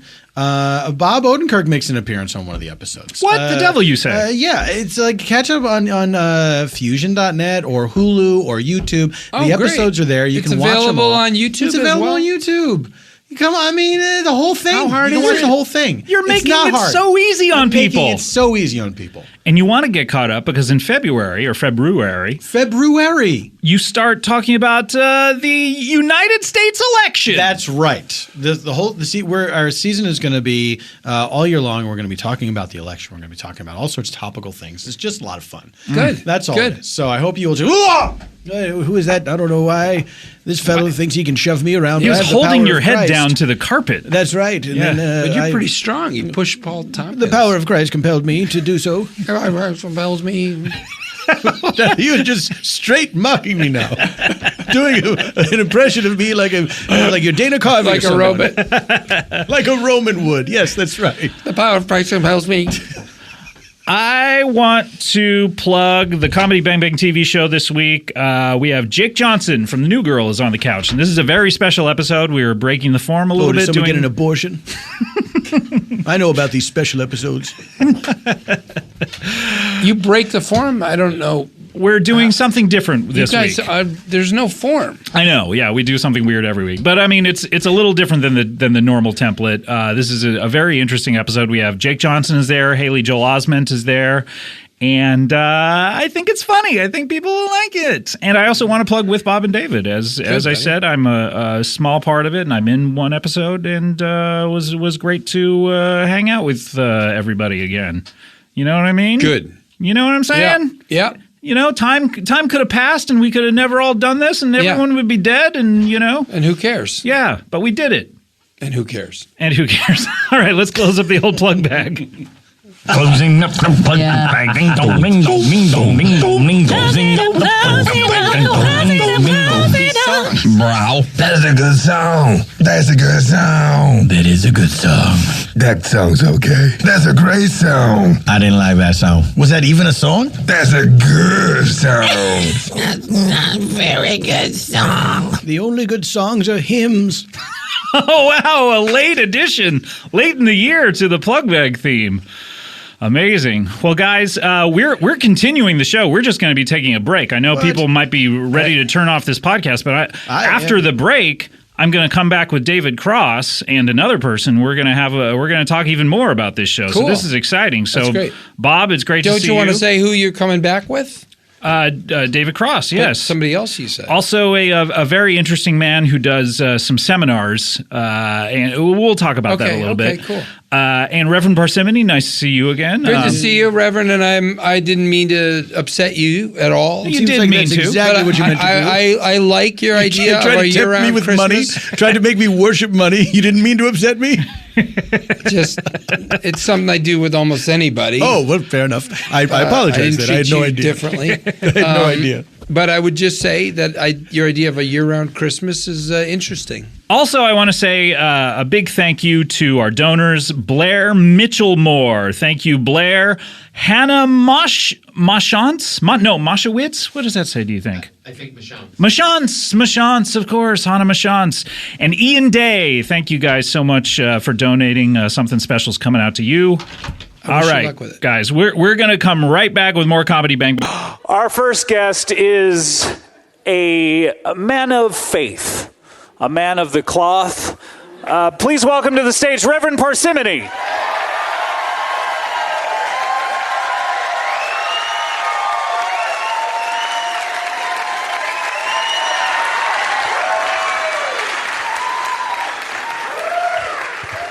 Hello to everyone here in this place. New York City, this is... Yes, oh, please don't say it. It's bad enough we're here. We have to remind ourselves what a terrible burden it is to be walking around in this city of sin. You think the entire city is full of sin? I mean, there are houses of worship everywhere you look. Son, are your eyes broken? What's that? Are your eyes broken? Are my eyes broken? Yes, look around you. This place is just a den of iniquity from stem to stern everywhere you look. What is it that makes you feel that way? Is it the variety of different types of people, or is it the... I don't like that for certain. Kind of figure that was the main complaint. I don't know why we need so many people to be running around. What's the point of it all? You know what I mean? Like, you can't possibly get to know that much about other cultures from being all crammed into this fishbowl. Is part of it how late everyone stays up? I mean, all the businesses seem to stay up all hours of the night. Do you know that fun expression, nothing good ever happens past midnight? You know that expression? I guess so. I say it's for people who have what's called FOMO. Are you familiar with FOMO? I'm familiar with FOMO. I'm not sure how you are, but... I hear things. You heard FOMO. I heard FOMO. Do you doubt me? Do you call a man of the cloth a liar in front of all these hell-bound people? I mean, I've heard of FOMO. Where did you chance upon the expression? I hear young people talking. You know, we have at my church, the Presbyterian Church, we have many outreach groups for the kids to keep them on the straight and narrow. It won't work, of course. They're all doomed to hell. There's nothing God hates more than a child. Who's worse? Oh. Do you think that when children become adults, then they're actually worthwhile? A little bit better. I mean, they got a chance to sort out their and suppress their hideous desires. But children, they're all just these monsters. They want and need things, and they're expressing themselves, their feelings. That's what. Oh, God doesn't want you to do that, by the way. God doesn't want you to do that. You're supposed to pray silently at the foot of your bed. Kneel down there. Just with your hands clasped together, making a little church that you can look at. You get yourself in the mood, looking at that little church hands. Then you close your eyes and you just beg God, please don't kill me. Please don't kill me, God. I know you despise me because I was born with original sin, and I'm certainly not doing anything to reverse it. And there's so many reasons for you to be mad at me, and you're justified in every single one, of course. I'm sorry that I exist. I would point out that was your idea, not mine, but I know that'll just make you mad, so forget I thought that. Then you just keep apologizing until you get sleepy and you crawl into bed. You ever fall asleep in the middle of a prayer and just wake up the next morning on the ground? I have. Many's the time I've fallen asleep in a string of apologies to God, and I wake up, and sometimes I wake up with a start like, I'm sorry, God, like that. Do you also apologize in your dreams? Are you praying in your dreams when that happens? Oh, I wish I could. In my dreams, I'm not so much apologizing, just running, because I feel like God's after me. It's God the Father and His Son Jesus, and I don't know. There's like angels and stuff running around. Everyone's trying to get me. They're just trying to get me. Seraphim, cherubim. No, I'm talking about my friend Seraphim. I was wondering if you knew her. Wish God were here right now to destroy you, but he's probably in one of the many useless churches you have in this town. Can I ask you a serious question? Let's see. You're doing the steeple with your hands. Go back to the prayer, sure. Yeah, back to the prayer. Do you have to do it if you're in a church with a steeple? If you're in a church with the steeple, you do the old double fist, where you interlace your fingers, and that's to ward off against devil attacks. You think you're safe in a church, but that's where the devil likes to be the most of all. If you've ever seen any of those movies where they're always turning the cross upside down and stuff like that, devils love to do it. There's always someone like Arnold Schwarzenegger like going in there, or Keanu Reeves like shouting at God or something. Right. You know, shouting at the cross and shouting at God, like, why did you do this? Right. When did Arnold Schwarzenegger do that? End of days, my good man. All right. How about Keanu Reeves? When did he do it? The Devil's Advocate. Oh, okay. Well, if I'm not mistaken, weird applause for the Devil's Advocate. Not every movie is someone's favorite. That shouldn't be so. I think if a movie makes. If it doesn't make a certain amount of the box office, no one is allowed to claim it as a favorite. I'd love to. What is your favorite movie? Oh, my favorite movie? Let's see. I haven't been to the films in quite a long time. Probably Herbie Goes Bananas. It's about a car possessed by a demon, and in the end, it's no good for the demon. He's just trapped inside that car, so he can't really do any bad work. He just wins a couple of races, I guess. Goes bananas, certainly. You know what? That title is a lie. He does in no way go bananas. Kept waiting. He reacts in every situation the way an anthropomorphic car would act. He does in the most logical manner. The most logical. If you put yourself in that position to say, well, if I were a sentient car, that's what I do too. Kept expecting him to He's the least bananas behaving character in the entire film. Yeah. Dean Jones, now he went bananas. Yeah, and to hell. Recently, too. For appearing in films. Kept expecting, the Herbie to drive off a cliff or something, but no. You kept expecting that? Yeah, well, if it's going to go bananas, it's sure. like, mentally insane. Well, I think if someone takes their own life, I don't think we qualify that as bananas. It's a very... Did you hear what happened to Jim? He went bananas.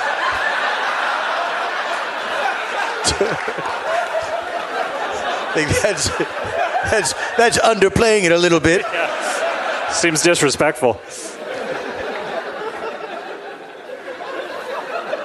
Of course, Sylvia Plath, the most famous case of bananas ever. Ernest Hemingway, bananas. That's a good title for a movie, though. Sylvia Plath went bananas. Is it set after the time she went bananas? Because Herbie Goes Bananas implies that we're watching him as bananas. He currently goes bananas. Yes, and then of course that was a lie. All of the people connected to that film are in hell. Really, just lying puts you in hell? Okay, I don't know if you know much about God. He's not a big fan of lies. Big fan of sending people to hell. Don't you understand? Here's what you have to understand, all of you. God hates us. Oh, he hates us so much. He's just setting all these traps for us all the time, looking for us to slip up, and then he wants to send us to hell so he can just stand up there laughing and saying, I told you so, I told you so. That's God. Sinning is almost like, if you were in the jungle and you stepped on something and then suddenly, it wraps around your leg and you're turned upside down, Well, it's a sin to be in the jungle for a start. Really? Shouldn't be there. What about natives? Well, they're going to hell. They don't know about Christ, so goodbye. What? Big mistake on your part, natives. But no one told them about it. Missionaries. Oh, you got me there. I did. And if the missionaries can't get to these natives, well then, tough luck. Then the missionaries go to hell for not reaching out to those natives. Really? Boy, when they meet up in hell, they are angry at one another. I should have listened to you. I should have found Exactly. you. This is your fault. No, this is your fault. Then a demon sticking them with a pitchfork. The blame game. The blame game, and then you know what happens? They're in for a hell surprise. I was talking with a friend of mine about hell surprises recently. Oh, is that so? Yeah. That's astonishing. It's nice to hear you actually back up the fact that there are hell surprises. Very surprising to me. A hell surprise? No, that you have friends. Oh. You walked right into that one. Hey, I've been had by the best. What percentage of people in the world go to hell? 100%. Why else would it be there? It's like an apartment. You got to rent it out. How is it? Have you gone bananas? If your property is just sitting there, you're paying for it, and yet it's remaining unoccupied, you're not collecting rent. You're saying if you have another property in which you live, and then you have this investment property, you might as well rent it out. Sure. That's sort of what hell is like God's investment property. Hell is also this conversation. I feel like we're there right now. So, Reverend, may I call you Reverend? Yes, you may. That's my title. Mm-hmm. What is your first name? Robert. Robert? May I call you Robert? No. Okay. It's very familiar. And I earned this title. I went to seminary school. Earned it? Yes, exactly. Just by going to school? And we all went to school. I went to a different school. Do you know there's different schools? Yes, but how come How do you think a nurse happens? Someone in your class just puts on a hat at graduation? But I feel bummed because I didn't get a title after graduating high school. No, because you haven't done anything.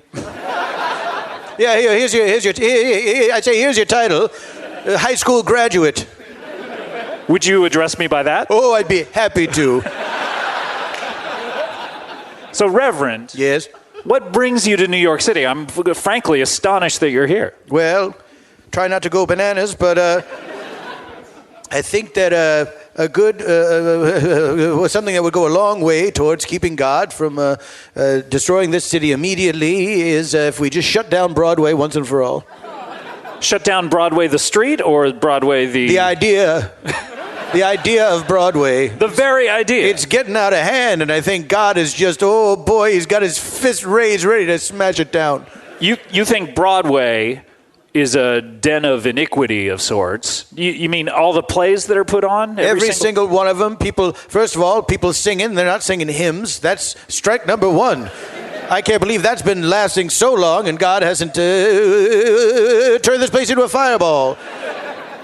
Do you think anyone singing anything other than a hymn, God should turn it into a fireball? It's not for me to say what God should do. I'm just telling you what God is going to do. Is that what happened with the Great White Concert? I'm not familiar with that. Why don't you tell me all about it? Oh, another time. After the show. Are you sure? Why don't we you don't want to go into great detail about the Great White Concert? I'll fill you in later. All right. I look forward to it because I'll be gone. So you think, what steps are you taking while you're here in New York City to shut down Broadway? Well, I made a sign. A sign? Yes, made a sign. On cardboard or? Yeah, no, it's good stock. Good, like thick stock. Like a 2x4 or? Well, that's the handle. Okay. You know, it's a good solid wood. Okay. And then the sign tacked to it is a thinner piece of wood. And I got it painted real nice. And it says, please stop. Nothing more? Just please stop? What more needs to be said? I'm on Broadway. I got my sign. The lettering's very clear. I really took my time with it. Broadway theaters, you realize, are not on the street Broadway mainly. It's more of a... What are you talking about? Broadway theaters are all over the place. It refers to a certain size of theater in the general vicinity. Well, what's happening on the street that I'm marching around on? Not a lot, I have to say. Because of my sign? It seems to be working. Have Have you found yourself in front of a play like Hamilton or anything What's that? like that? Hamilton is actually, I think you might like it. It's based upon the founding of our country by Alexander Hamilton. Well, that sounds pretty good. Keep going. And it features people of color. What? Now look, I got no problem with people being different colors. That's fine. That wasn't my idea. That was God's. But if you're, first of all, if you're a person of one color playing a person of another color, that's lying. But then all acting is lying. That ain't real. You didn't say that. Someone else wrote it, and then you're pretending that it's the truth. That's a lie. Mm-hmm. So every actor has gone to hell. Every single actor. Name an actor, I'll tell you he's in hell. Tom Cruise. Hell. Wait. Living, not, he's going to hell. Oh, so you mean dead actors? Yes, I didn't. Did I misspeak? Did I say that every actor, every extra You just actor said name an actor. I don't know. I thought the implication was there. Name a dead actor, and I'll tell you if he's in hell or not. You can name living actors, I'll tell you if they're in hell. Arnold Schwarzenegger. Give me a mixed bag. Okay, the aforementioned Arnold Schwarzenegger. On his way. Hattie McDaniel. Hell. Humphrey Bogart. Hell. He married several times. That's right out of order. Mm-hmm. George Clooney. Hellbound. He's going to hell for pranks. I agree. What are you doing pulling pranks on people? Pranks aren't in the Bible. You can't do pranks, they're not in the Bible. I mean, Jesus coming back from the dead is kind of... How dare... Have you gone bananas, son? It's not a prank, that's a surprise. That's a heaven surprise. Surprise, I'm alive. Then he hung around for like 45 days, then he just like... floated right on up. He was assumed into heaven by Almighty God, that's correct. Is he the only person who's in heaven? No, Mary, of course, his mother. Really? But what about Joseph? No. Well, his wife had a child that wasn't his, so their rules are rules. Yeah.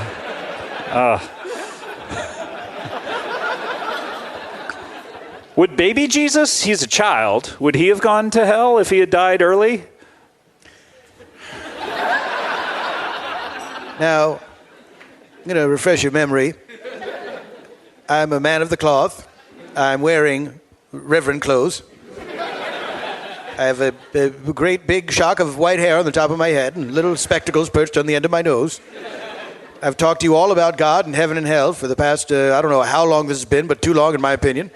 I'm about ready to go bananas. Did you just ask me about infant mortality vis-a-vis our Lord and Savior Jesus Christ? I'm just saying if you said that all children go to hell. You can't do what ifs, that's against the Bible. The Bible's not a choose your own adventure book, son. You can't... Oh, what do you think King Herod should do? Turn to page 46 if you think he should not hunt the Holy Family down. In a way, it's a choose your own adventure book in the sense of, like anytime you go to church, it's like, hey, turn to this page, turn to that page. You know what I mean? Just read it front to back. But the outcome is always the same. Praise God, ask him not to destroy us. There's only two paths you could choose, heaven or hell, and guess what? You're going to hell. Do you think that there's a reckoning to come? Do you think, what is described in the book of Revelations is going to happen here, a rapture? Are you kidding me? It's probably going to happen next week. Next week? Yeah, wait till you see the Tony Awards, and I don't know, you get Neil Patrick Harris out there doing a magic trick, and then all of a sudden he lifts up the curtain, and it's instead of Lin-Manuel Miranda doing a song and dance, it's a seven-headed beast wearing 7 crowns. That actually sounds pretty cool. Yeah, it's pretty cool until he starts gnashing you up in one of his many mouths. Yeah, but I'm watching it on TV, so I wouldn't be there. Oh, yeah, you're right. Probably this hell apocalypse beast will just confine himself to the Tony's Theater.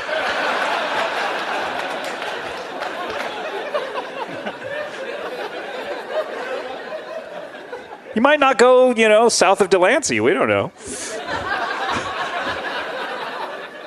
Well, we'll see, won't we? Yeah, I guess we will. Well, Reverend, I can't say I wish you luck in your endeavor to shut down Broadway. I've enjoyed many shows on Broadway. There's name one. Fun Home. That's a great show. What's that about? Fun Home is about a person who runs a funeral home. Right. I like it so far. Preparing people for the path after to hell. Right. And then he's gay. Stop. I can't have any more of this in my ears. Some great songs, though. Ring of Keys. You probably have a Ring of Keys. Are there any songs like I'm Sorry, God? That sounds like a real toe tapper. People leave the theater whistling, I'm sorry, God, I shouldn't have been gay. I chose it just like you said I would. That would be a surprising conclusion to that show. I'm assuming the way the show ends is a huge pit opens up on the stage and a horrible glowing light comes up and everyone just steps in one by one and says, so long, time to go to hell. Well, Reverend Parsimony, I can't say that I really, hope that you win in this war against Broadway. Yeah. Sorry it took so long to say that. Oh, that's all right. You were very preoccupied with whatever's happening behind my back, looking over my shoulder for the last 45 minutes. Sorry, but people are flashing signs at me. Oh, sure. What are those signs? Be ruder? What is someone telling you to steal second? What's going on? Okay, son, okay. We're going to have to sign you up for your equity card if you take one more step onto the stage.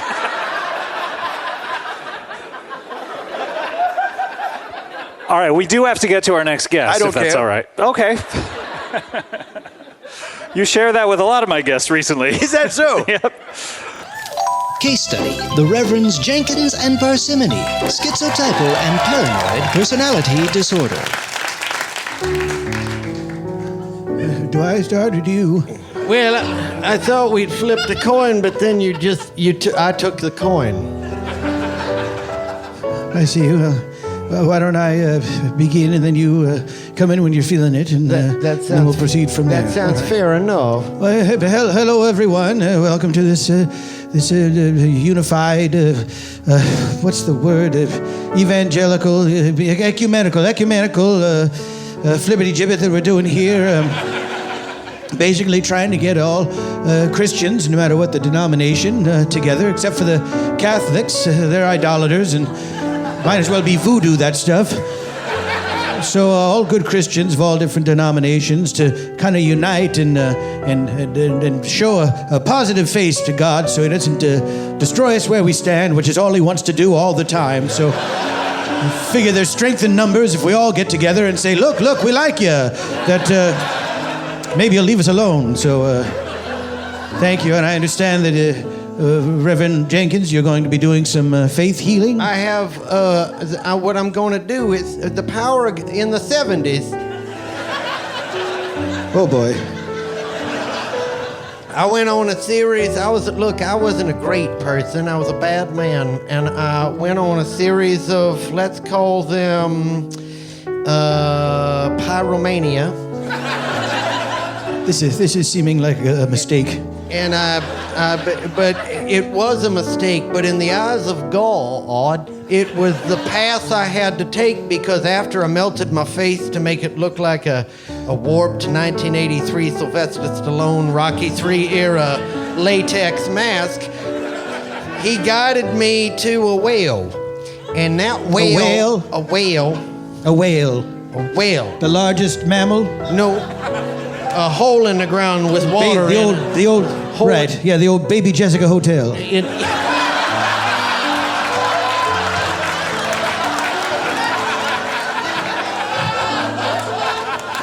Well, she wasn't down there then, but yes. And he said, Leroy, and I said, yes. And he said, I want you to, this is water you can heal people with. And if it ever runs out, because it did, you can then sell like napkins, and that'll heal people. And I heal people, and on occasion, Jesus shows up to me in the form usually of like a 19 or 20-something-year-old man. discreetly in a park, and we talk about. Anywho, I'm going to be healing people of their afflictions, and I want y'all to know that we stand together on. We stand near each other. Largely together on this, and that I'm gonna put my hands on you. Maybe depends on what it looks like you got, and I'm gonna heal. Just gonna heal the shit out of you, and. Right, and I'm going to be doing sort of Doug Llewellyn-style interviews after the healing, just to check in with people and see how they feel about how it went. And then there should be stats and scores at the end of all this. That's right. So I feel like there's a person, maybe a man, possibly a woman, who's got some issues, and I want to help you. I want to help you out. Hi, what's your affliction? Hi, I've had my chest expanded, and now I gotta look down all the time. Okay. Have we ever met before? Yeah, you performed the surgery on my chest. Not what I was. Okay. I'm gonna put my hand on you right here. Is that Just okay? like when you did the surgery on me. Again, don't mention that I talked. Don't mention it, you got it. Not into the mic. Don't say that. So say it real loud into the rest of the room. And he is healed. Jesus appeared as a ball of energy that raised his chin. Chest man, how do you feel it went? Great, I'm looking straight ahead, which is better than 20 seconds ago. And you're a strong believer in God? Who? Oh boy. Good luck. Now I feel like there's somebody that may take a while to get to the microphone. Oh boy. Oh boy. Oh, hi. Hi. Now, can you tell me? Yeah. We have met. No. Don't say that to people. Don't, especially into the microphone. Okay. You're still talking into the microphone. But I'm not saying how much we've met. Okay. Don't. What's your affliction? Well, I've recently had stitches, but then I came to find they were cross stitches, and it just says ass, gas, or grass. No one rides for free. Right here in my gullet. That's a T-shirt. Oh, I sewed my T-shirt to my own flesh. Oh God! I'm going to touch you right here.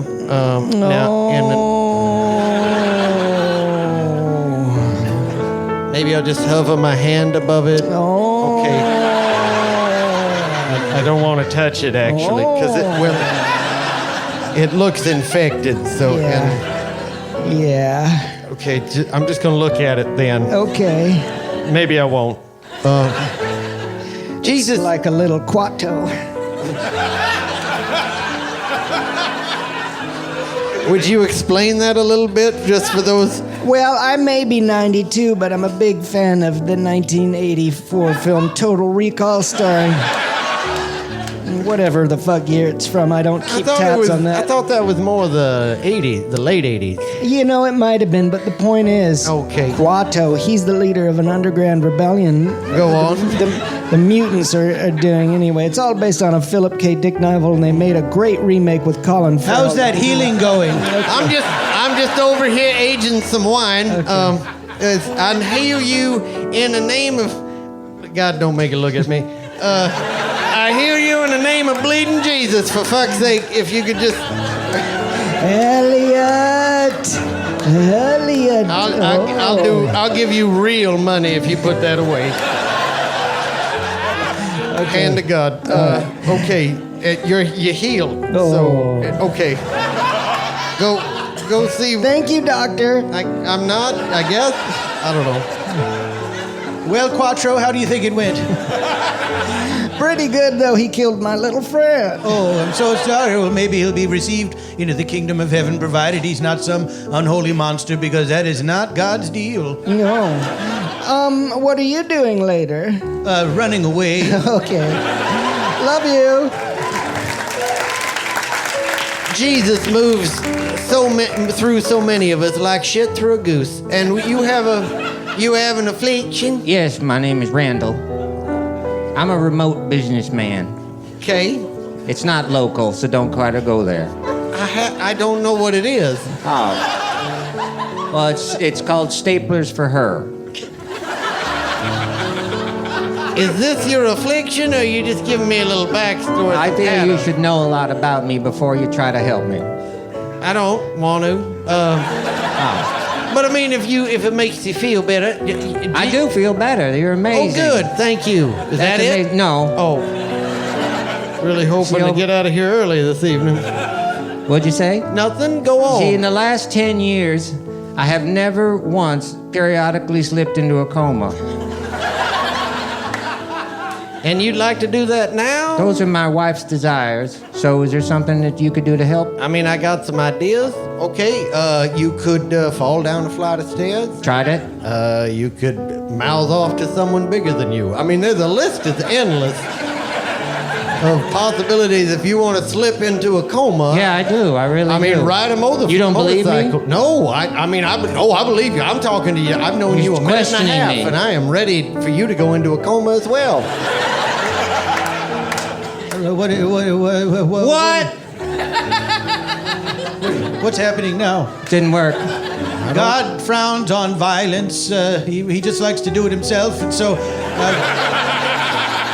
I'm not going to hit you, but perhaps God might be tempted to move through someone else bigger than you to knock you down if that's what you're into. Well, that's good enough for me. Thank you. Don't thank me, and also get away. Thank you. God loves you, or whatever. Hi, I'm the Reverend Leroy Jenkins. Yes, hello. I am Mehmet. Do you are what?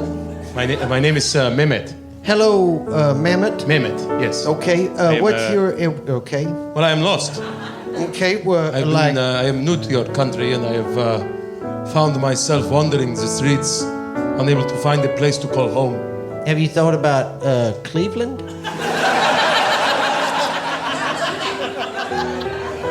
I mean, I'm on an internship with BuzzFeed, so it depends if I can get that transfer. But Cleveland, what is it about Cleveland that you like? They call it the mistake on the lake, but it seems low key. But Right. do you have an affliction? So you're Well, lost. as I say, I'm lost. You're lost. I thought this was the Alamo Draft House. I was looking for.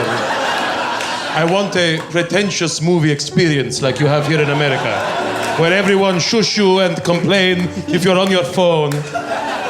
And even if you pull the dimmer switch all the way down on your iPhone or whatever it is, and if you get a text, it could be work. I'm on an internship. And I'm sorry I interrupted. It comes at night to receive a text. Well, I'm going to help you. I'm going to help you. Right. What is a place of worship I'm seeing here? This is a tent revival, it's more of like a banquet hall at a Motel 6, which I didn't know they had. I saw the catering in the back is not good. It's very bad. That was the Antiques Roadshow. Oh dear, yes. A real odor of mothballs in there. And those were just the people. Right. So I'm gonna pray for you now and hope. Well, that is not necessary. I'm not. I am atheist. That is when you do not believe there is a God. Period. No, I get that. Right. I honestly don't know what the fuck to do now. Would you like to come to the movies with me? Are you asking me out? Because I will. Okay. Well, I can't come out in front of a room full of people because they do not get into that. But secretly, I'm into that. All right, So, perfect. That is perfect. Yeah. Well, okay. Go talk to him, and I'll talk to you in a little bit. All right, I'll call you. Okay. All right. Don't I tell believe me. I'm pretty sure I swiped right on you some weeks ago. I get that a lot. Actually, I get swiped wet left a lot. Yeah. You are precious. I don't want to be forward, but you are one of a kind. I can't imagine how you'd think that'd be forward. See you in hell.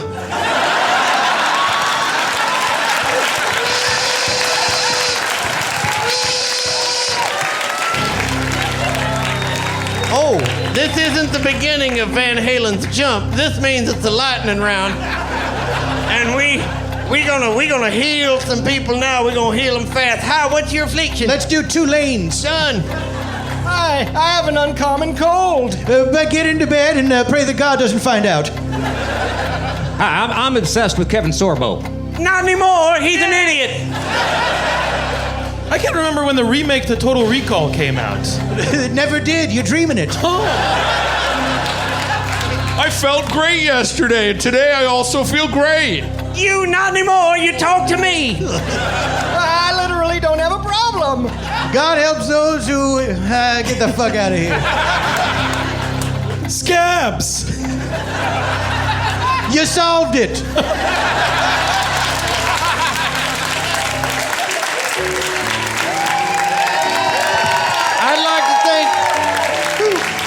I'd like to thank the Reverend Parsimony and Parsimony. Actually, get it wrong. That's probably better.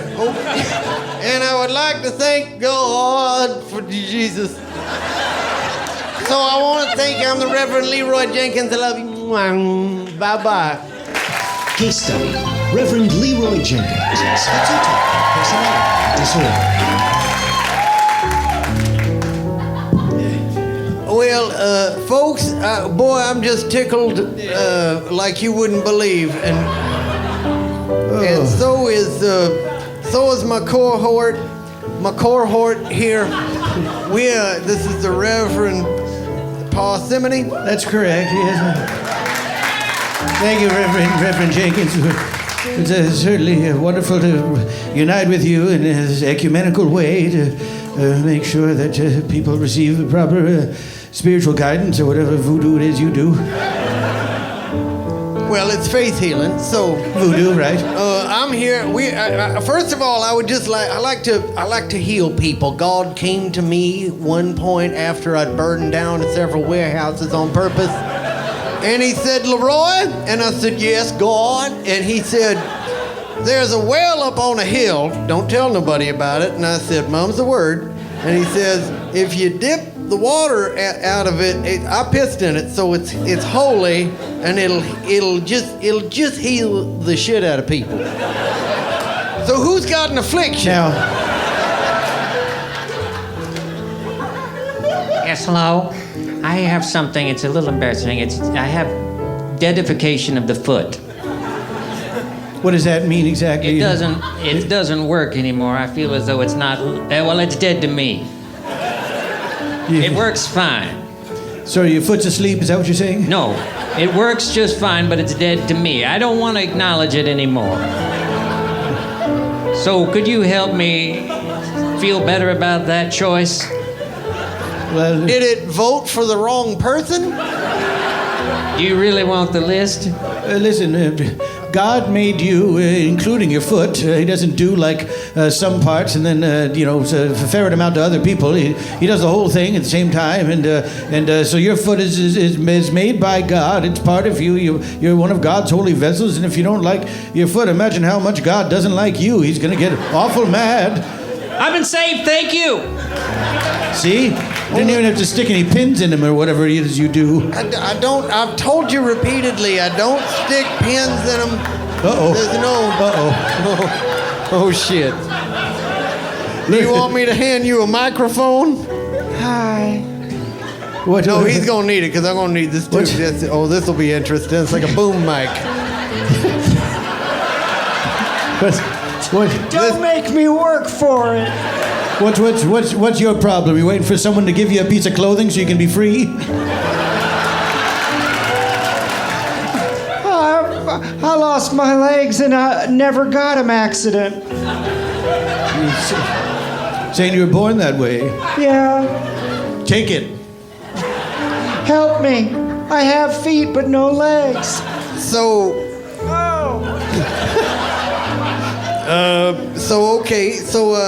I'm going to do two things for you. First, here come those legs. We're going to. I'm so excited. This is your thing, right? This is so Here great. we go. Oh my God! It's your lucky day. No, I think this might be. the best day of my life. This might be one of those challenges to see how God, He wants to test you to see how you get through life without any legs, making you a little penguin person. Sounds like a cop-out to me. Give me the legs. Look, do you have? You're not helping me. Okay, so I'm gonna put my hand on you. Okay. You may or may not get legs. It may take. I want them now. It may take. Yeah, he said you'd give me legs. Here comes that leg touch. It may take 6 to 8 weeks for the legs to get here. Oh boy, do you have your box tops on you? UPC symbols? You remember to save your Marlboro miles? I got them all. Just give me some legs. Okay, I'm gonna pray. It may take a while for them to grow because you don't want them to grow all at once. It could hurt. Yeah, hopefully you'll live long enough to get those legs. Oh. All right, so I'm gonna pray for you right now in the name of. No. In the name of. You made his feet go away. I lost my feet. My beautiful feet. They were so gorgeous. I was a foot model. Oh shit. In the name of Jesus, I'm gonna pray for you. It doesn't feel like it's gonna work. Oh no! Oh shit. This guy's melting away. Are you made of sugar? My mom used to say that. Well, she's your mom. She has to say stuff like Well, that. let me try. Okay, Now, look here, son. Uncomfortable. Obviously, what's happening here is there's no magic cure to bring back your arms or legs, but what's happening is God clearly doesn't like you. You know, they say God don't make no junk, but sometimes he gets mad and he gets into a junk-making mood, I guess. And I guess I'll go. Yeah. I'm just a big piece of God's junk. yeah, well, good luck. Just listen to that Metallica song, One. Maybe you'll feel better.